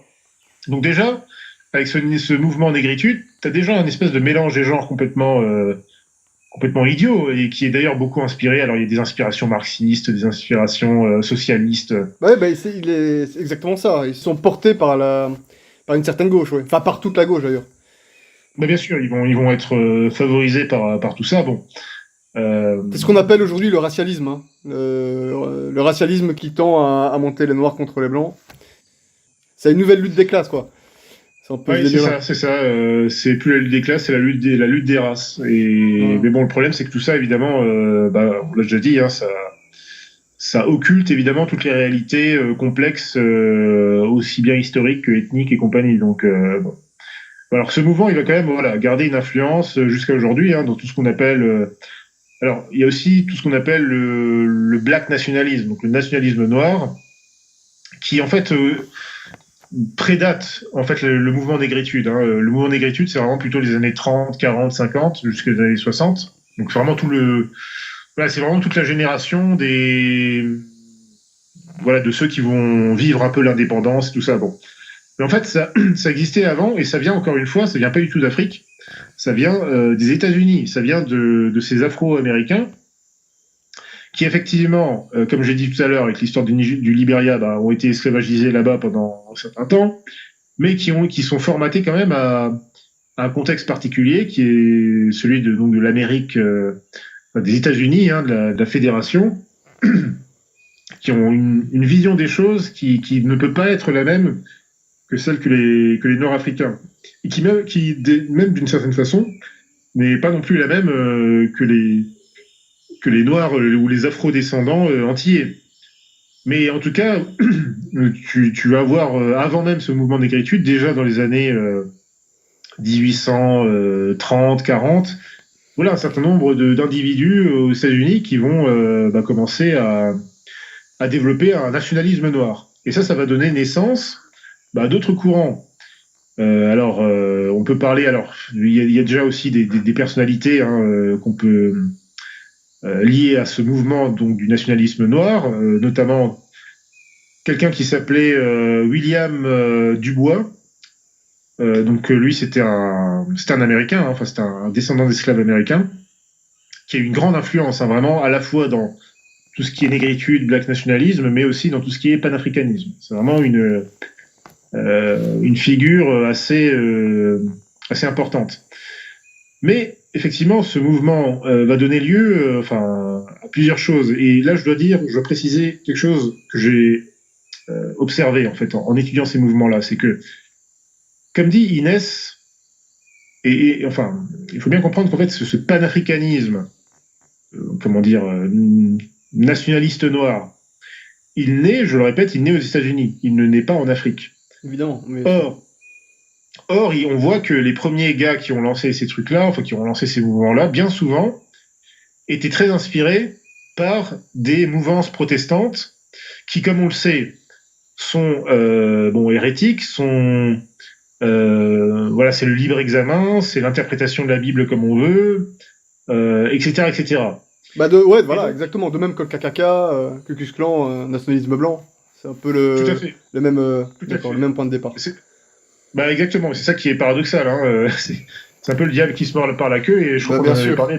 C'est qu'à un moment donné, il y a un problème avec la libre interprétation des Écritures.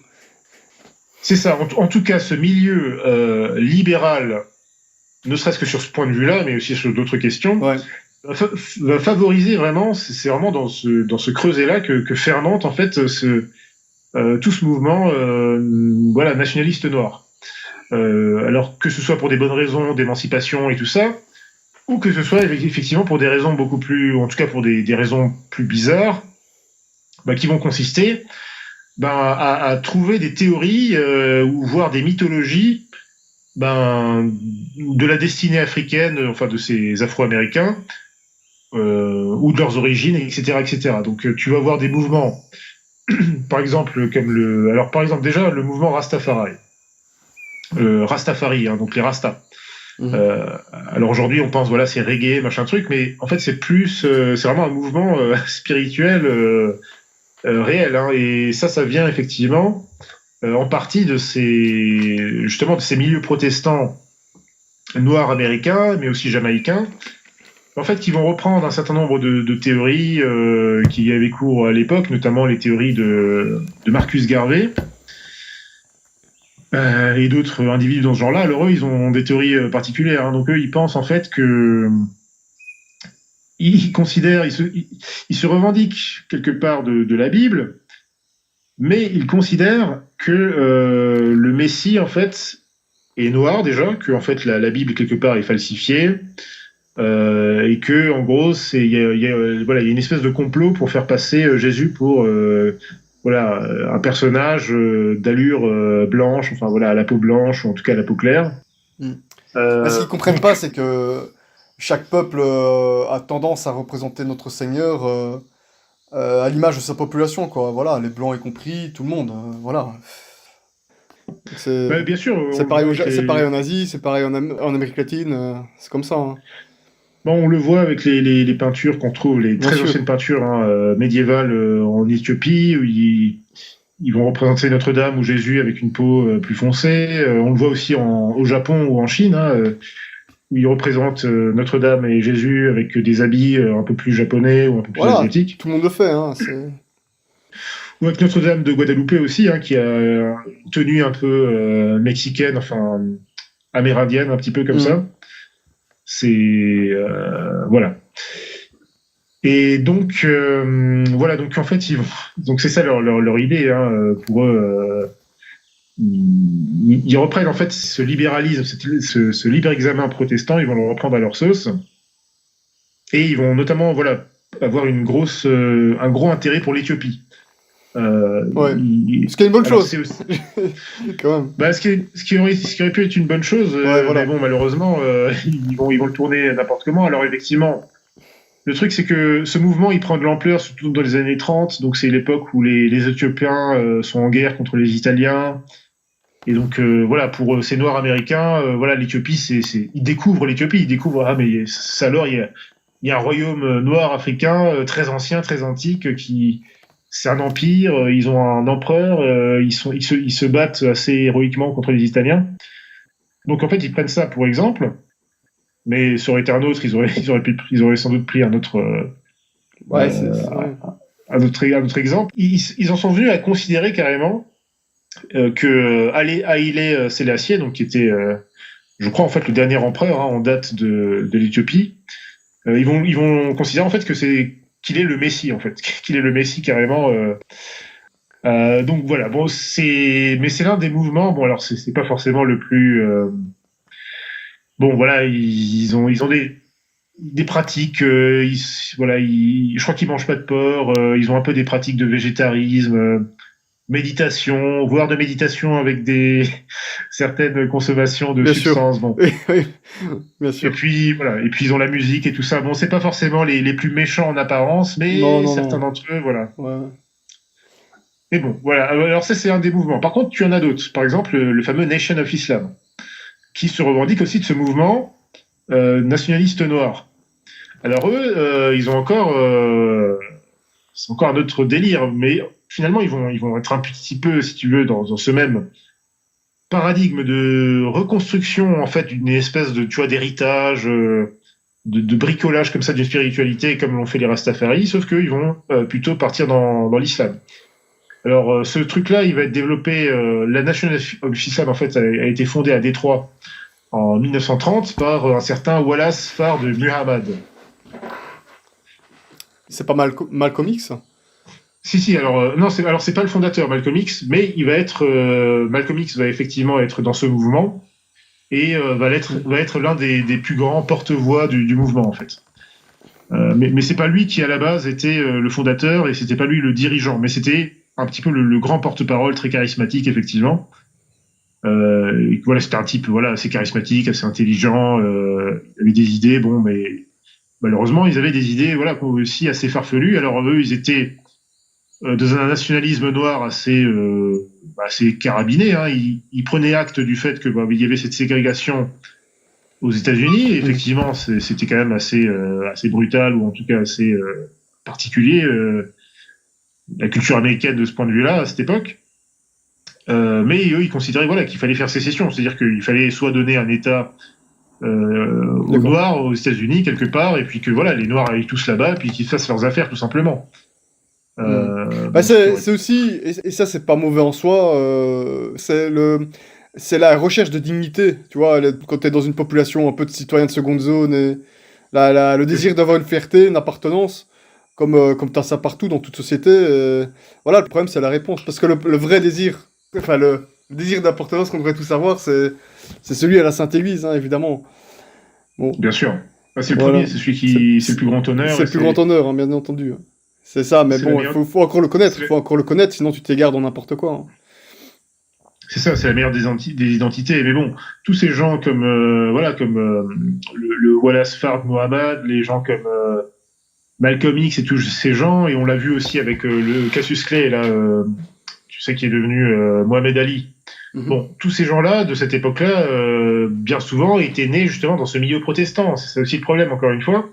Bah, c'est pas étonnant que, comme par hasard, ils s'en soient éloignés. Alors sans doute parce que aussi, voilà, le protestantisme américain était particulièrement abscon et délirant aussi, hein, parce que les États-Unis, c'est le pays du libéralisme, hein, donc tout le monde peut créer sa secte n'importe comment. Donc eux, ils ont créé leur truc. Et comme il fallait peut-être un truc un petit peu plus africain, voilà, peut-être que le protestantisme, ils voyaient ça, voilà, comme un truc de blanc. Bah, ils ont trouvé l'islam. Ils se sont dit, ok, l'islam, c'est africain, donc ok. Ouais. Vous allez dire, ouais, mais on peut aller dire ça aux maîtres esclavagistes arabo-musulmans. Hein. Ben voilà, là aussi, ça aussi, c'est retombé chez un autre. Voilà, c'est encore un peu se tirer une balle dans le pied, mais bon, c'est voilà. Donc en tout cas, ils vont se revendiquer de l'islam sunnite. Bon, mais il faut savoir d'ailleurs qu'on parlait de Malcolm X. Ce qui est intéressant, c'est que lui, il a rompu en fait avec le mouvement Nation of Islam en 1964 après un pèlerinage à la Mecque. Il est allé à la Mecque et apparemment, il était plus d'accord avec une certaine orientation de Nation of Islam qui devenait vraiment carrément raciste. C'était plus une simple question de dignité, de séparation à l'amiable, c'était carrément de la haine contre les blancs. Donc là, à partir de ce moment-là, il s'est dit voilà, que lui, il voulait plus en faire partie. Bon, il a été assassiné, je crois, assez peu de temps après. Dans un contexte assez trouble, assez curieux. On ne sait pas trop si c'était le FBI ou si c'était peut-être une trahison justement de gens de son entourage. On ne sait pas trop. Bon, en tout cas, je crois que c'était pendant une conférence, il s'est fait tuer par un Afro-Américain, oui. Justement. C'est ça, ouais. C'est exactement ça. Ouais. Donc, bon, alors les Nation of Islam continue jusqu'à aujourd'hui. Alors, je crois que en fait, il y a eu une espèce de scission dans les années 70. Donc, il y a le fameux fondateur là qui s'est un petit peu, alors qui est parti un petit peu dans des théories assez bizarres, qui est devenu très mystique, je crois, sur la fin, et qui a développé notamment une théorie très bizarre que j'avais déjà évoquée. C'est la fameuse théorie de Yacoub. Alors, selon alors, je crois que c'était donc ce fameux Wallace Fard Muhammad. Dans ses écrits, dans ses mémoires, enfin dans ses doctrines, il avait élaboré l'idée selon laquelle le Jacob de la Bible, selon lui, en fait, était en fait une espèce de scientifique noir qui avait vécu donc il y a à peu près 7000 ans, un truc comme ça, et qui a créé littéralement la race blanche. Ça, c'était leur théorie. Hein. Enfin, c'est leur théorie. Ils continuent en fait de la. Je connaissais pas. C'est encore une théorie que je connaissais pas encore. Donc en fait, leur théorie, c'est de dire que, selon eux, évidemment, ce sont des musulmans, donc ils disent qu'évidemment la Bible a été falsifiée, machin truc. Ils disent que Jacob dans la Bible, en fait, c'était pas un hébreu. Voilà, en fait, c'était un scientifique noir très méchant. Qui, pour une raison que j'ignore, j'ai pas vraiment fouillé le sujet, mais voilà, c'était un grand scientifique noir très méchant, et donc qui, voilà, parce qu'il était méchant, a créé la race blanche. Et que, du coup, c'est pour ça, en fait, que tout le mal, selon eux, enfin, la racine du mal, en fait, en gros, vient de la race blanche. Et que, à partir de là, elle aurait volé toutes les inventions magnifiques des Noirs antiques, machin truc. Ça, c'est une théorie. Alors, je résume rapidement, hein, parce que j'ai pas fouillé à fond le truc, mais je me suis un peu renseigné sur le sujet. J'avais effectivement entendu régulièrement des Afro-Américains en parler, et je me suis toujours demandé, mais qu'est-ce que c'est que ce truc? Et voilà, c'est une théorie qui est encore officielle chez Nation of Islam. Ils croient encore cette théorie, donc c'est quand même incroyable. Alors à côté de ça, donc dans les années 70, donc le mouvement a été repris par Louis Farrakhan, donc qui est encore le leader actuel, et qui a souvent des problèmes parce qu'il a un discours assez voilà, que certains qualifieraient d'un petit peu antisémite. En tout cas, voilà, il s'attaque assez frontalement. Voilà, aux esclavagistes, parce qu'il y a eu des juifs dans les esclavagistes, c'est ça aussi qui préoccupe. Hein. C'est ça. Ce qui factuellement en fait est exact. Hein. Ça se ferait aussi une histoire assez intéressante à raconter, mais oui, bien sûr. Il y a notamment un universitaire afro-américain qui a fait une série de conférences dans les années 90 qu'on trouve sur Internet, j'ai oublié son nom, mais c'est très intéressant parce qu'il a vraiment sorti tous les dossiers. Il montre que voilà, il sort toutes les archives et c'est quand même assez frappant. Je crois même qu'il démontre que en fait dans le sud américain, les juifs en fait étaient représentés enfin en proportion de leur nombre qui était relativement peu. Voilà, ils représentaient une proportion assez faramineuse de Ouais. propriétaires d'esclaves par rapport au reste de la population. Et tout ça, évidemment, c'est oublié, bien sûr, parce que voilà. Bah oui, t'as eu Amistad. Maintenant, t'as des films de parents pour dire que c'était que des blancs, bien évidemment Oui, chrétiens, c'est qui... ça. Voilà, c'est ça. C'est Voilà. ça. Donc Et on oublie. on a oublié, comme tu dis, qu'un nombre considérable de juifs partout dans le monde, évidemment en Amérique, mais pas que, ont été esclavagistes, et de même que les Mhm. arabo-musulmans C'est ça. ont fait pareil. Voilà. C'est ça. Et pour une raison simple, c'est que le Talmud permet tout à fait Voilà. l'esclavagisme. Il n'y a aucun problème avec ça. Voilà. Et les hadiths aussi, mais pas notre sainte religion, évidemment, hein. Voilà. Tout Donc à c'est ça fait. le... Tout à fait. Donc voilà. Mais c'est toujours entre guillemets, chrétiens, les grands méchants, hein. Donc voilà. Et d'ailleurs, je crois même que ce professeur, dans la conférence que j'ai regardé il y a un certain temps, donc je me souviens plus de son nom encore une fois, mais je crois bien il démontre que la première synagogue qui a été construite aux États-Unis l'a été justement par un riche propriétaire d'esclaves. C'est voilà. Mais alors pourquoi est-ce qu'on s'en prend à la statue de Saint-Louis alors?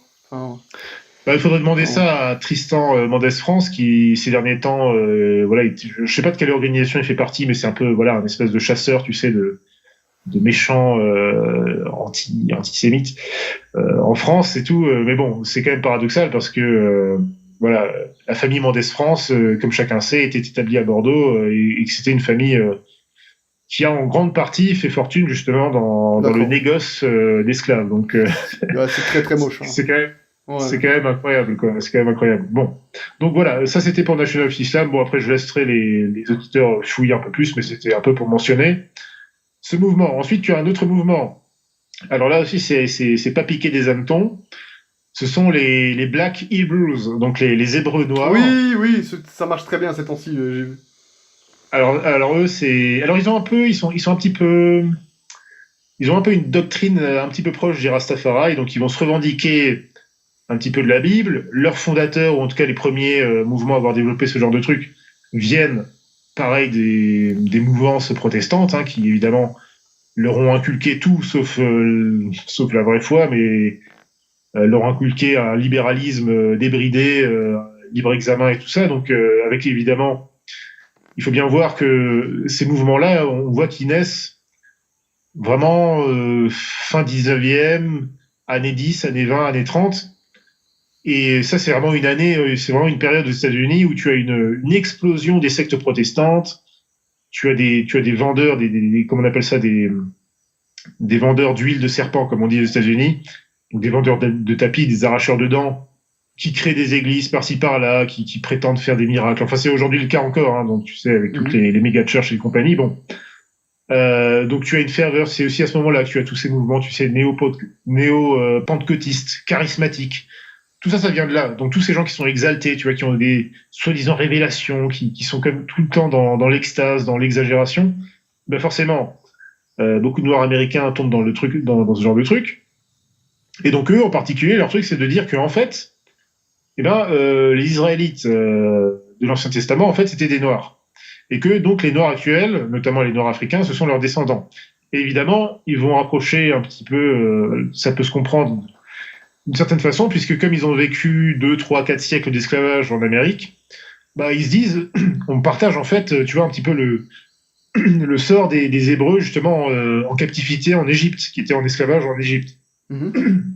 Donc c'est un peu comme ça qu'ils développent leur truc, mais après, je sais pas comment ils s'en sont venus à dire que les Hébreux étaient effectivement des Noirs africains. Ça c'est bon, ça c'est leur truc. Hein, je sais pas après s'ils ont eu un prophète ou quelqu'un qui leur a sorti une révélation. En tout cas, c'est leur idée. C'est leur idée, et donc voilà, ils développent toute une espèce une espèce de forme de religion à côté de ça.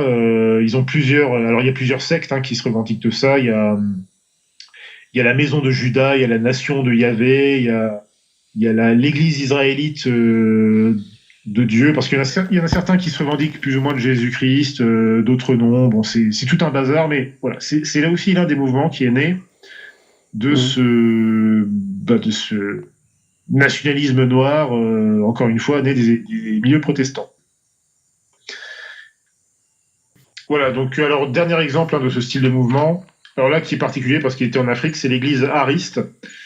Et donc voilà, là c'était un bonhomme qui s'appelait William Wade et qui, pareil, un petit peu comme un petit peu différent, mais lui en gros c'était un Libérien, donc il était au Libéria, il est né dans une famille païenne et comme il a été éduqué par des méthodistes, donc des protestants, eh ben, il a commencé à prétendre qu'il avait été visité par l'archange Gabriel et qu'il avait une mission spéciale donc pour évangéliser l'Afrique, et donc il a développé toute une espèce de protestantisme noir, et c'est une tendance qui existe toujours, notamment au Ghana. Donc on voit que vraiment le mouvement protestant eh bien, a fait pas mal d'émules dans la population noire, notamment aux États-Unis, mais aussi en Afrique. Donc, mais pas dans le bon sens du terme, évidemment, dans le sens du libéralisme. Alors maintenant, rapidement, Attends, juste, je peux aussi placer un petit truc, juste dire un petit truc. Alors, écoute, je sais pas si tu as encore d'autres choses à dire sur le panafricanisme, parce que je l'ai aussi un tout petit peu. Bah non, si tu veux parler maintenant du kémétisme, peut-être. Oui, non, bon, je pense pas être le mieux placé pour parler du sujet. Je ne maîtrise pas, voilà. Moi, tout ce que je sais, c'est que voilà, une grande idée panafricaniste, comme quoi l'Égypte antique, dans ses heures les plus glorieuses, parce que serait plutôt composée de subsahariens. Et donc, c'est population qu'aurait fait l'Égypte. Bon, pour l'Éthiopie, ça c'est sûr, voilà, ça, c'est un empire. Bon, l'Égypte, bon, c'est une autre histoire, hein, donc on était plus dans du multi-ethnique, un brassage qu'autre chose, hein, donc, puis ils étaient aussi en carrefour, donc voilà, est-ce qu'il y avait des Noirs dans l'Égypte antique? On le sait, mais c'était justement des gens qui étaient notamment dans ce qu'on appelait les régions du Nil du Sud. Ouais, c'est ça, exactement. Voilà. Tout ce qui est le Soudan, la Nubie, tout ça. Bon, ça c'est évident. Ouais, mais par contre, dans l'Égypte méditerranéenne, tout ça, bon, on sait que voilà, c'était des gens qui avaient des aspects un petit peu orientaux, grecs, voilà, il y avait un mélange un petit peu comme ça. Voilà, bien sûr. Bah, il y a eu aussi, je sais bien, des pharaons avec la peau assez foncée, ouais. Mais, bien sûr. Bien sûr. Mais le truc, c'est que, comme on l'a dit dans une précédente émission, c'est complètement absurde. Enfin, cette théorie du kémétisme est complètement absurde. Elle vient justement des travaux là du fameux Cheikh Anta Diop, donc un chercheur sénégalais qui, donc selon lui, en fait, selon lui, l'Égypte en fait était l'ancien pays des Noirs, donc tous les Noirs viennent de là, et qu'avant c'était un grand empire, c'est eux qui ont construit les pyramides, machin. Alors lui n'allait peut-être pas aussi loin, mais en tout cas ses disciples, eux, vont jusqu'à vraiment élaborer des théories assez dingues, et c'est ce qu'on appelle en fait l'afrocentrisme. Donc pour eux, c'est une espèce de focalisation comme ça, en permanence. Sur une histoire en fait fantasmée de l'Afrique qui n'a en fait pas vraiment de réalité historique, qui n'est basée sur rien, sur aucun artefact, sur aucune preuve écrite, ne serait-ce que écrite, et donc ils vivent un petit peu là-dedans. Alors le truc, c'est que c'est un mouvement qui est notamment extrêmement païen. Oui, mais justement, j'allais y venir, voilà. Parce qu'évidemment, l'idée de ces gens-là, c'est de dire, le christianisme, c'est une religion de blancs.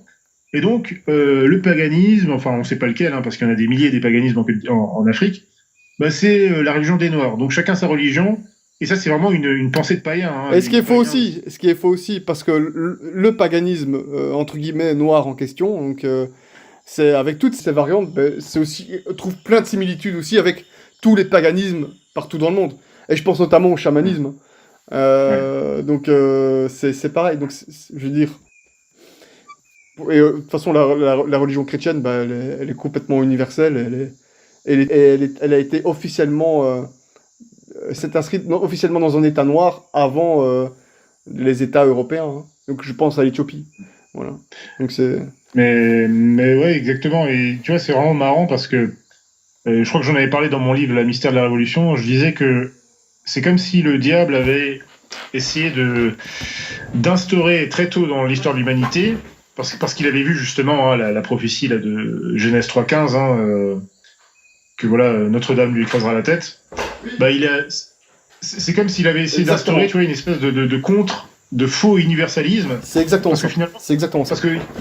Parce que comme tu dis, en fait, on voit plein de similitudes comme ça assez essentielles chez plein de paganismes, un petit peu partout dans le monde, alors qu'ils vont pas avoir les mêmes formes et qu'ils vont avoir des trucs un peu différents, mais finalement, voilà, la personne qui est derrière, en fait, finalement, c'est Satan au final, quoi. Donc,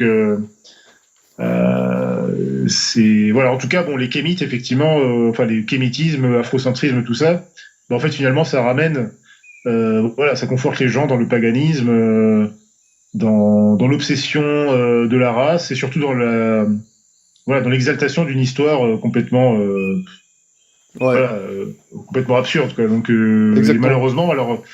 Aujourd'hui, tu vois, ce qu'on appelle panafricanisme, en fait, ça mélange un petit peu tout ça. C'est tout et n'importe quoi. Et si je peux me permettre encore de rajouter, voilà. Voilà, je valide complètement tout ce que tu dis, parce que bon, ces problèmes qu'il y a avec l'éthnocentisme noir, bon, on trouve aussi, voilà, chez les blancs, et c'est complètement lié en fait. Si tu regardes un petit peu ce qui se passe avec le fameux Kimi Seba, on n'en a pas encore parlé, mais bon, c'est aussi une personnalité intéressante. Alors, tu vois, il a commencé aussi par ça, par le kimitisme, hein. Ça vient de là, hein, Kimi. C'est toujours ça, c'est la recherche d'une certaine dignité, appartenance, etc. Hein. C'est ce qui est pas mauvais en soi, mais c'est plutôt la réponse qu'on va trouver. Et bon, moi, je connais un petit peu. Hein.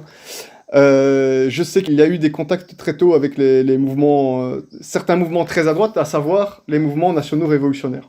Donc, c'est les premiers contacts politiques européens avec lesquels il a un peu opéré. Enfin, il a eu des interviews, etc. Et j'ai pas dit avec tous, hein, puisque bon, il va pas très bien s'entendre avec Alain Soral, des choses ainsi, mais bon, ça c'est comme partout. Et de toute façon, avec Alain Soral, il n'y en a pas beaucoup qui s'entendent. C'est un autre débat.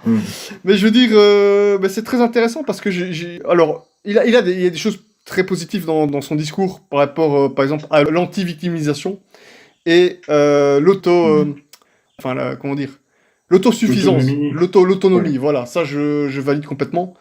Ce qu'il dit, ça c'est pour tout le monde, c'est universel. Mais pour moi, c'est exactement ce qu'il y a à faire. Le truc, c'est que quand ça part en vrille, évidemment, il y a tout le panafricanisme qui va avec.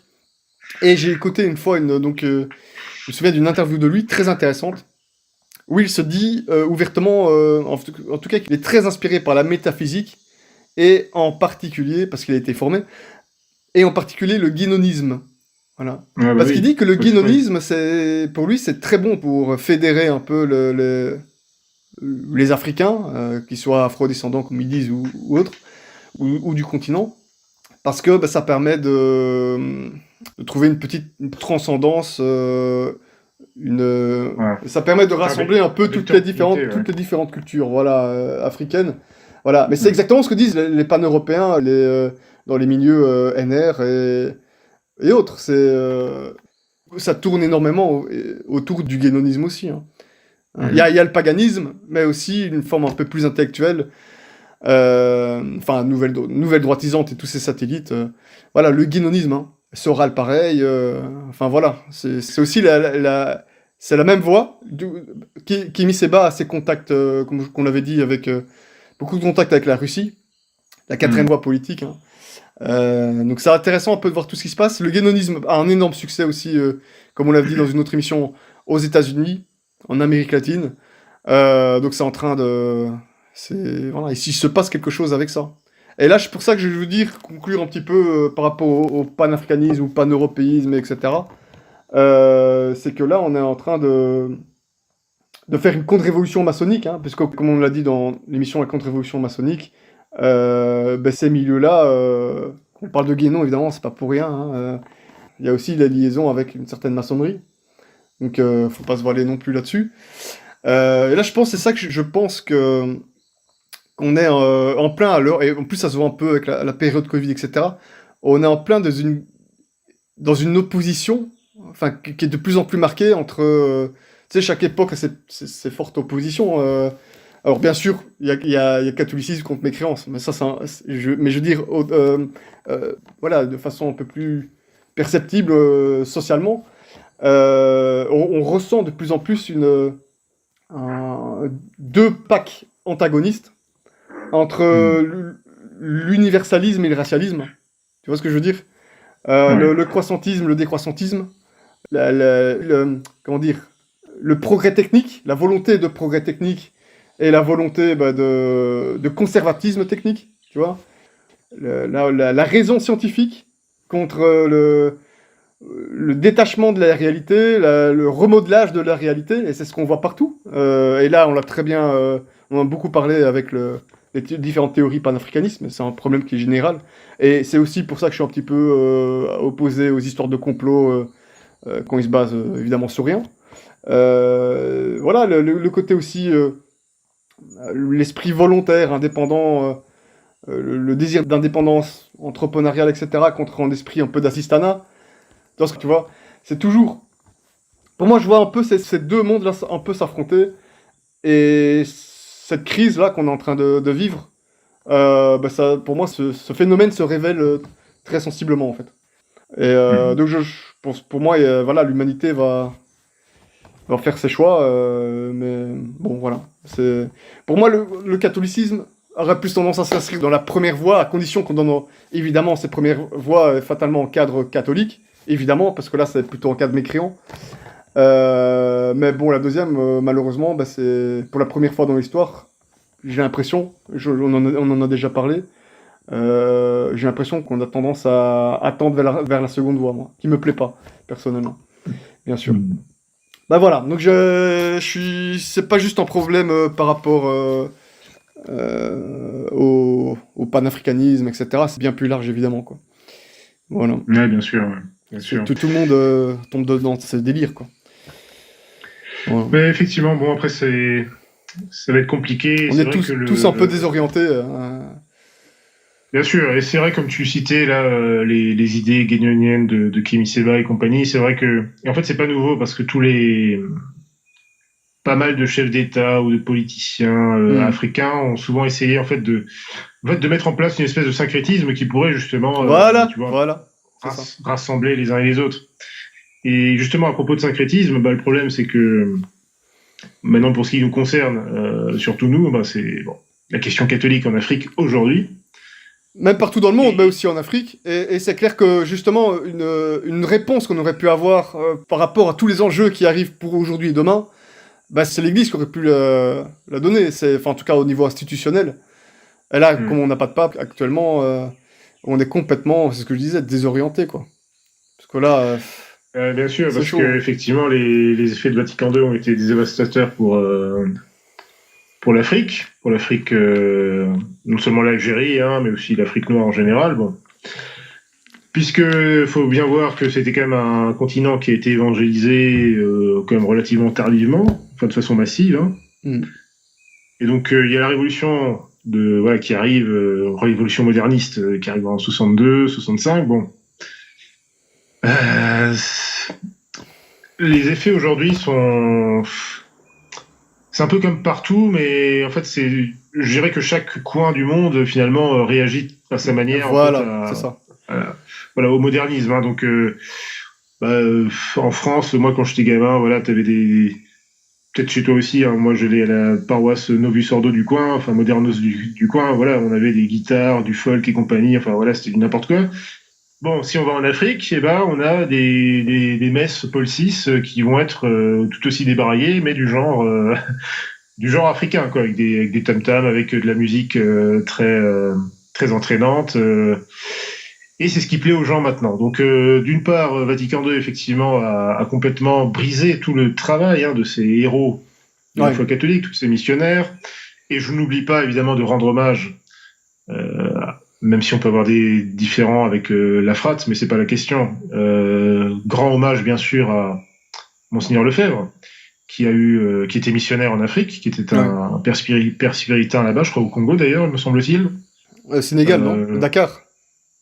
Il est après allé à Dakar et en Côte d'Ivoire aussi en tant que, je sais pas s'il était nonce ou, enfin en tout cas, voilà, il avait des grandes fonctions, vicaire apostolique, quelque chose comme ça. Voilà, c'est quelqu'un qui a vraiment fait, enfin, beaucoup fait pour l'Afrique catholique. Hein. Il faut voir un peu ses mémoires ou justement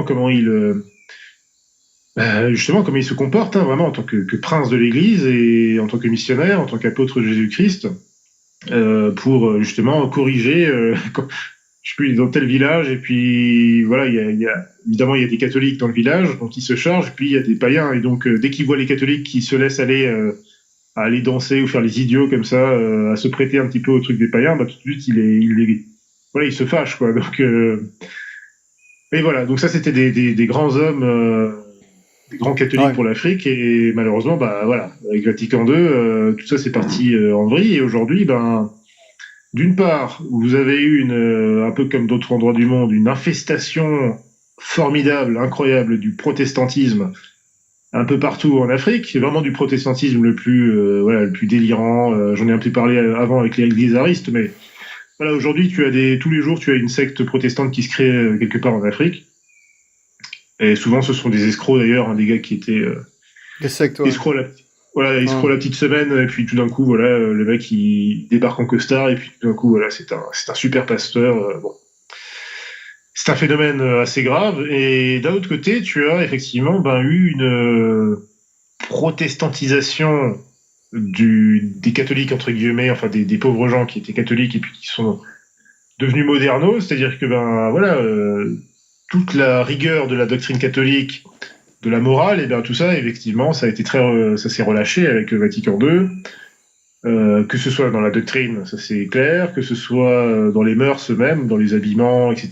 Bon, un peu comme partout en fait, mais en mode à l'africaine. Donc ça fait des conciliaires, mais ça fait pas des catholiques tradis ou quoi que ce soit.